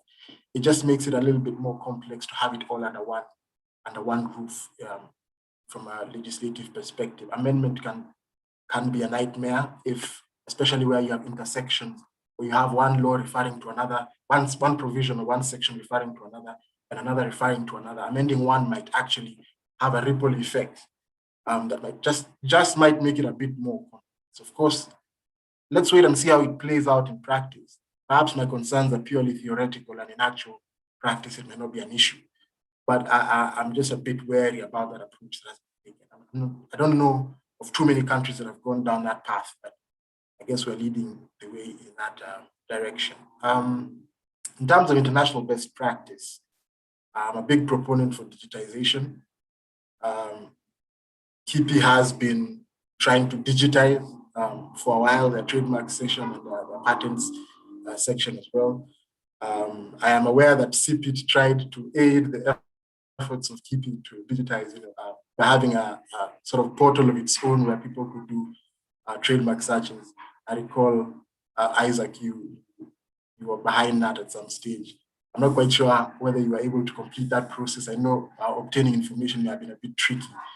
But I'm a big proponent of having that information digitized and availed to the public in the same way that it's done in the UK, where I could conduct a search right now on the UK IPO portal to discover the status of a matter, including litigation matters that are before the UK IPO. So that for me represents international best practice. The people at KIPI might not be too pleased with me. It would probably deny them some revenue in terms of searches and everything, but I think it would be helpful overall because the more easily people have access to these records and greater transparency there is, the greater interest and awareness there will be in IP rights and IP protection. And I think the volumes will add up. You'll actually see more people looking to protect their IP rights because the framework is no longer as opaque as it was before. So this public confidence could increase awareness and increase uptake of the IP legal framework, helping to drive up the standards of our own framework. And of course, with that, I presume there'll be greater work volumes, more lawyers will be interested in IP. The more lawyers are involved in this space, the more the competition, the higher the quality, I suppose, of legal services that will be available. It's just a circle, it goes round and round and round and feeds itself, really. It's a process that feeds itself and spurs growth. So those are my few ideas on, I guess, how we can try to push our standards up to what other countries are exemplifying themselves. Great, thanks, Shem. Okay, I'm going to interrupt our sort of flow of the questions that we had pre-prepared, but to look at the question and answer section, Liz has volunteered to answer 2, and I will actually answer 1 first, and then I'll turn it over to Liz, and then maybe I'll go back to our other questions and do a couple of those, and then we'll finish off with any other Q&As. So the one I'll do quickly is Joseph Amisi's question about patent drafting and prosecution. He says that, oh, Shem is going to answer that question. Well, let me just give you my perspective, and Shem, you can also do that. You know, it's true, it is a less focused, maybe not ignored, but less common thing to do here. Just some statistics. The trademark registry has roughly 100,000 registered trademarks, probably more actually now. The patent registry, we have around 1,000 granted patents, 1,000, and about 90% of those are owned by foreign entities. For perspective, the United States Patent Office has 11 million patent granted, I believe at this point, something over 11 million. So, you know, 1,000 is a lot more than most African countries, but, you know, way behind Europe or America. But, you know, totally different context. So I'm not even sure it's really, it's not even a very good comparison. Anyway, yeah, I've done several draftings, some of which have granted as patents. You know, most of the time clients are kind of surprised by the process, actually. So they don't quite understand when they start out the process what it means, patent drafting. They don't know that it means, oh, I have to disclose everything about the invention and we have to write it down. Sometimes they're surprised by the final product, what a patent actually looks like. I've had people, particularly this happens in ICT and software patents. The developer will tell me what they've invented. I'll write it up as a patent, and they'll read through it and they'll say, what the heck is this? It doesn't say anything that I thought I invented. And I'll say, yeah, well, I mean, that's the way it reads as a patent. Like that's the legal language of it. So so they're actually quite surprised by that. So is it something that is growing? Well, I just actually submitted a paper on this. It's not really growing as a field. It's there, and it is definitely a niche, a boutique kind of thing to do. So so yeah, there's that. Liz, you wanted to answer 1 or 2 questions. Go ahead. All right, so I'll answer 2 questions because I found a way to make them sort of flow into each other. So Kidakwa asks, do you think that Kenyans understand the value of IP? If not, why? And IP has been around for ages now. I think we need to be aware of the fact that now we have the new age innovators and inventors. We are looking at the millennials now. So those who are around my age group, Dr. Rutenberg's age group, Mr. Sieke's age group, they're already versed on IP matters. They understand the importance of it. So I think now for even the young lawyers, it's about how do you educate now these millennials around matters IP, how do they protect themselves, how do they handle themselves as well as business practitioners in the IP and technology space, which is very important. So it's now about the new generation more than the current generation. The current generation are already sorted. So it's about the new generation. The new generation has also taught us that we have to be very creative in our legal practice because there's a certain way they like to relate and speak. So for the young lawyers, because you understand them more even than maybe some of us. So it's, the buck now is on you to sort of now figure out how do you get them now to the next level so that then they can, compete on a global, on a multinational level and get into lucrative relationships. Then I'll follow it through with Hazel's question from the previous session that has just been concluded on corporate dispute resolution. What are your thoughts on arbitration of intellectual property disputes? In my opinion, I think arbitration may need to repackage itself for the IP and tech space, especially for my kind of clients, the creative industry, because already, having gone, practice arbitration, having been through arbitration panels, We have sort of, as lawyers, taken over the process and made it like a pseudo court. So it's very technical, a lot of documents. And yet we're saying that arbitration is going to save time and money. So you find even clients, when you try to explain to them and then you show them the kind of work that would be entailed, they'll just be like, okay, you know what? Is there a way we can mediate? Is there a way I can just settle this without all this formality? So which means then, arbitration on IP disputes is becoming a very hard thing to, sort of persuade clients to do so. On the international level, especially with WIPO, I've had better interactions in terms of how to have the matters settled out in an expedient fashion. But I have seen that we are mostly mediating all these matters as opposed to arbitration. So I think, I've also realized that I make money faster with mediating. Just to be honest, you knock out one ball out of the park and move on to the next. So, when in instances where you can see that, either clients did not involve lawyers from the beginning, bring them to the table. And it does not mean that you're a weak lawyer by saying, true to the facts, my client did not do the right thing, your client didn't do the right thing, how do we meet in the middle? It does not make you a weak lawyer. And I think it's important that young lawyers understand that it's okay to own up to some of the mistakes that your client has done and find a way to get to a more lucrative situation or position. So I think for now, arbitration will really need to, figure out how they will package the whole dispute resolution mechanism for that. Thank you. Yeah, thanks, Liz. I completely agree with you. Arbitration needs to be overhauled for IP matters. I actually was involved in one. It took 2 years and millions of shillings. It was a disaster as far as client interests, I would say. So it's just completely not suited at this point. But who knows? Maybe it will improve. Okay, I'd like to go over to John now. I'm with apologies to the panelists. I'm going to skip around a little bit. John, I want to ask you first of all, if you've seen a question you'd like to answer, please do that. And then secondly, if you have, please do. If not, even if you have, also please answer this question: how has COVID-19 affected your work as an IP and an IT lawyer? Thanks, Isaac. Good question. I think in two ways, largely. I think there's a doing the work aspect, working for clients on a day-to-day basis, but also the type of work that we are now getting in light of the pandemic. So in terms of doing the work, the issues that have arisen are really around, are you able to satisfy clients' needs in time, the registries being available, being able to file documents in the past, like for instance, if it's a trademarks matter, you have to do it manually.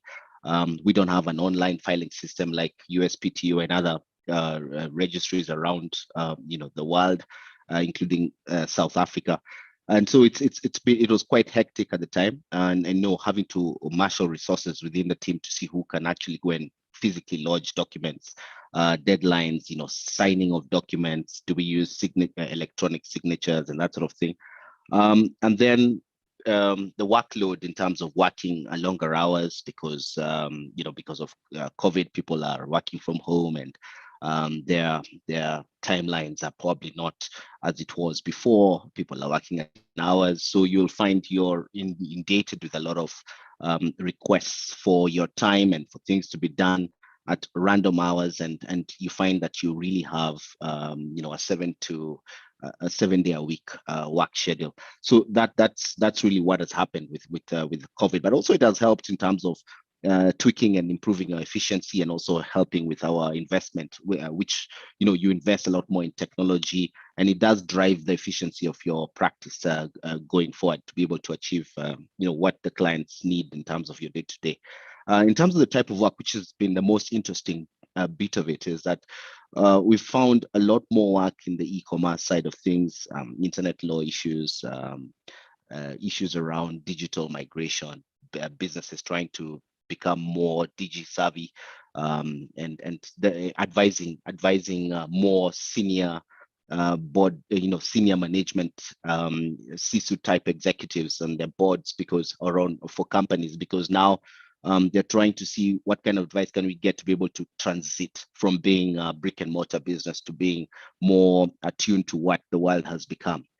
Because for some businesses or some individuals, they had not anticipated the potential change in the way work would go, and for them now investing in IT systems, investing in people who understand technology, payment platforms, back-end payment platforms for payment of goods and services.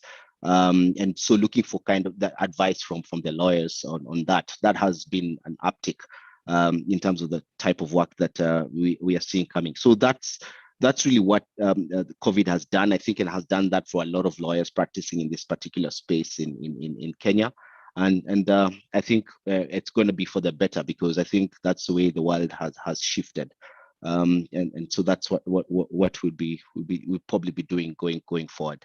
I think in terms of the questions that have been asked, I think I saw one in terms of IP lawyers. Are we able to advise clients, global clients, on matters in Kenya at the same level as lawyers across, in other markets, developed countries around the world? I would say emphatically yes. We have Kenyan lawyers practicing this area are really well skilled in terms of understanding what the issues are, and because of what's been happening globally and the clients who are coming into this market, the issues, as I say, that are really the same, and you'd really learn a lot working with a client on an issue, and it will always be replicated for another client. And so with that, there's a lot more that I've seen happening. So I think the Kenyan IP lawyers, I think I should be able to and can advise on complex IP matters, just as same as a lawyer sitting in London or in the US. That's really great to hear, John. Thank you very much for that. I'd like to ask Liz about the COVID-19 question. Do you think it has changed your practice in IP and IT? Absolutely. I think about 5 years ago, I tried to get clients to understand that we could have online meetings, and their basic response would be, "I have to see you, I have to shake your hand, Wakili."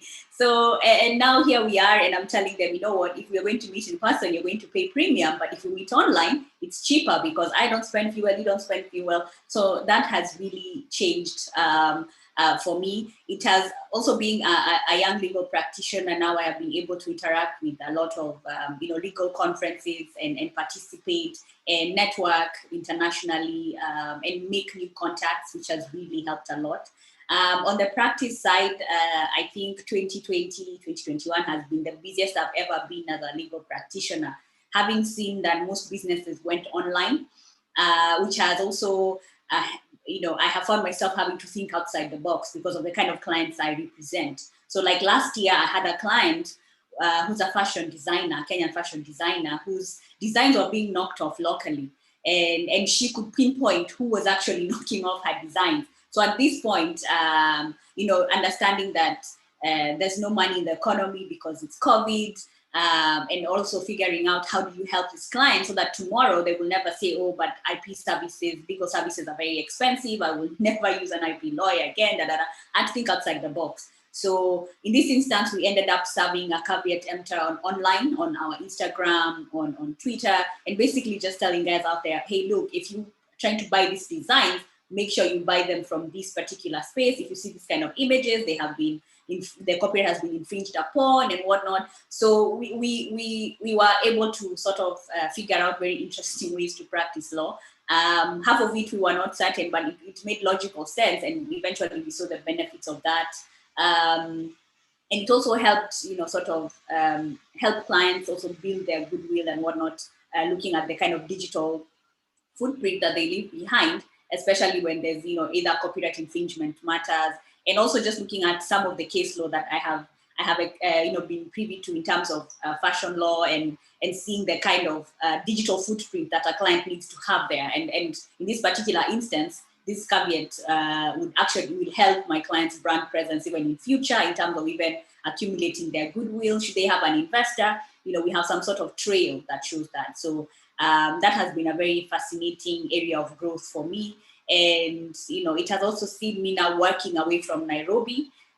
because again, also these offices from Kekobo to Kipi, now I'm doing things remotely, and I'm very happy, to be able to see the value of that and even spend time with my family, a young family which I have. So, COVID has been a very tough period, but practice-wise, it has been a very lucrative period, and thinking outside the box has been the name of the game. Yeah. I'm so glad you mentioned family in that last one. I think IP practice and IT practice do allow for having family obligations and other things. So, you're not necessarily in courts at the whim of the judge. So thank you very much for answering that. All right, I'd like to turn it over to Lorna now, just briefly, and either you can do either answer one of the questions in the Q&A or tell me what you think is the future of IP and IT law practice in Kenya. Lorna? I'm seeing like all questions seem to have been addressed on the Q&A, unless I'm missing anything. So I'll just dive into this. So in terms of the future of IP practice, a lot of it is based on trends. So even international trends, technological trends, what are the emerging issues? Are we catching up? So Isaac, you had mentioned the issue of NFTs. So are we up to speed in terms of making sure there's the skill, the laws to advise in such transactions? Then also the relationships, especially with our clients, in-house counsel. I've seen a lot of like a trend towards a business partner kind of relationship, where clients, especially in-house counsel, expect you to understand their business in and out, especially where, say, their IP or IT issues are concerned, and also working within, how do you put it, like advising them on issues they need to be looking at in advance. So for example, if there's an upcoming act or a law that has been passed, say the Data Protection Act, we are expected as practitioners already to be advising the in-house counsel on this is what you need to check in terms of compliance. So a lot of the future of the practice is really based on trends. I've found a lot of it is also reactionary, so to speak. So you really need to be up to speed to understand what's happening out there, what skills do we need to upscale, what laws need to change, what relationships need to be considered. So I would say it's really trend-based. Then there's also the issue of harmonization or even data sharing. So I find we still have a lot of data all over the place. So for example, say the trademarks register, which at the same time, the registrar of companies is also mandated to make sure that there's no conflict when, say, a company name is being registered with a trademark, but there's no synchronization or there's no data sharing. So I think there are a lot of opportunities, or even the movable securities register where IP rights are registered, for example. There is no information sharing because, for example, Kipi would not know that these are the rights that have been registered or have a security, have been used as security. So I think there are opportunities for a lot of information sharing between the different government agencies, which again will make it easier for us as practitioners to advise our clients, avoid issues of duplication as well. Also, Shem had mentioned the issue of specialized IP courts. As much as we may not have the specialized IP courts, what I've found is if there's a lot of transfers of judges, because we find sometimes we've trained judges on this aspect of IP or IT, and then they are moved to other courts, and then we have to start sometimes afresh. So there has to be a sort of, say, a balance or a middle ground, where we still have, as much as we are training, we still have that aspect of retention, because at the end of the day, someone gets better if they keep doing the same thing, over and over again. So I think those are some of the areas would, consider as the future of the practice. So I suppose Shem can also, add a few points to that.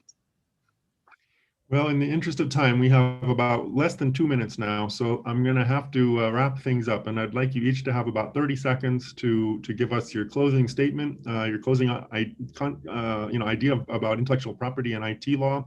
I will go in alphabetical order by first name. So, John, you're up first, please. Thanks, Isaac. My closing statement, I think, on this is that the future of, I think, what IP and technology legal practice really is, what we are seeing right now, I think, is going to be in internet law, the technology giants. What are they doing? Keep up to speed with what's coming up from their side of things. Regulation in that side of the that area, and also just focusing on trying to improve our ability to advise clients of that type, sophisticated clients looking for IP advice. I think that's going to be a key thing going forward. Excellent. Thank you very much. Liz? All right. In my concluding remarks, I'd say I think one of the things we need to have in mind as practitioners in the IP and technology space is how can we also as lawyers start inventing and innovating so that then we are creating technologies that complement what we do before somebody replaces us. I mean, I think if we are aware that people have been having conversations about smart contracts, and so how do you get ahead of that as a lawyer? What kind of technologies can we invent so that we are not replaced? Because from the looks of things, we might be replaced, and I don't want to be replaced. Do you? Yeah, so I think that's what I would say. Thank you.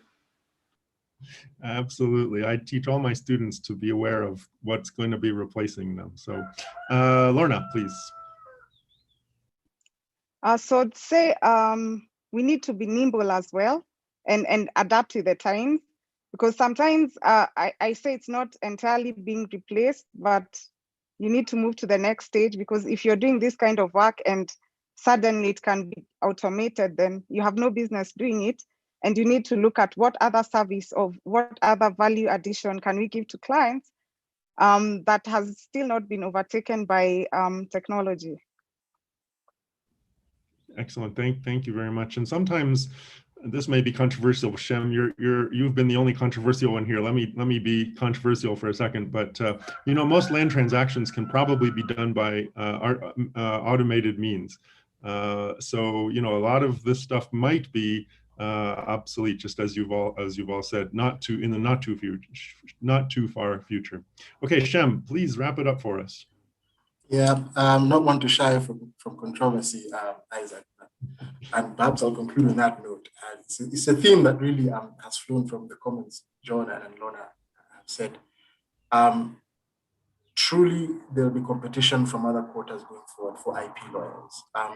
The traditional approach for just having a largely soft IP practice, I would say, is likely to be phased out with time. Clients will be looking to move a lot of that in-house. We're seeing a lot of that, and they're looking for more commercially savvy lawyers, people who can advise them on their IP rights in the wider context of their business offering, in relation to tax structuring, for example, in relation to their licensing and royalties.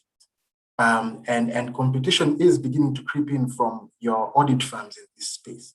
They're beginning to offer risk advisory services. We're seeing it in data protection. We're beginning to see that in tax structuring for IP holdings companies as well. So we need to evolve and, I dare say, be a step ahead of what we're seeing the market, where we're seeing the market going, in order to stay relevant and ahead of the pack. So I'm glad to have been part of this conversation.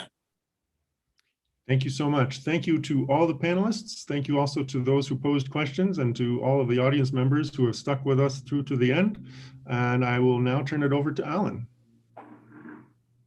Thank you so much, Dr. Rittenberg, for moderating the panel.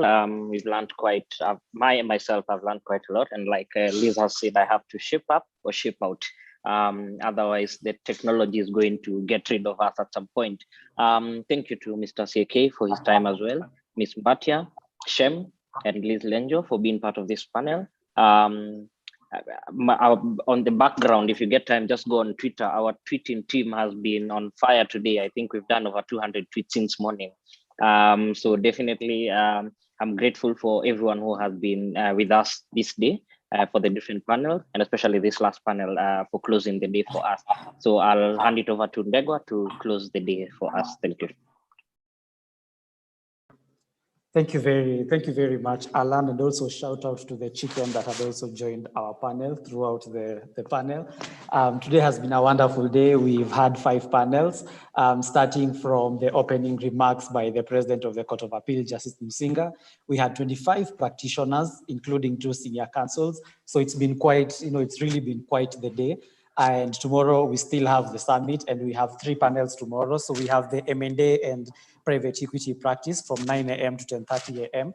We'll then have the corporate taxation in Kenya panel discussion from 1:30 p.m. to 3 p.m. And last but not least, we are going to have the corporate governance in Kenya panel from 3:15 to 4:45. So we hope to see you tomorrow. Hopefully the budget reading doesn't interrupt our panels, but we look forward to having you. So thank you very much for being part of the inaugural Corporate Law Summit by Strathmore Law School and Bowmans, and we look forward to seeing you. Thank you very much. Bye and good night, or good evening and good night. Yeah.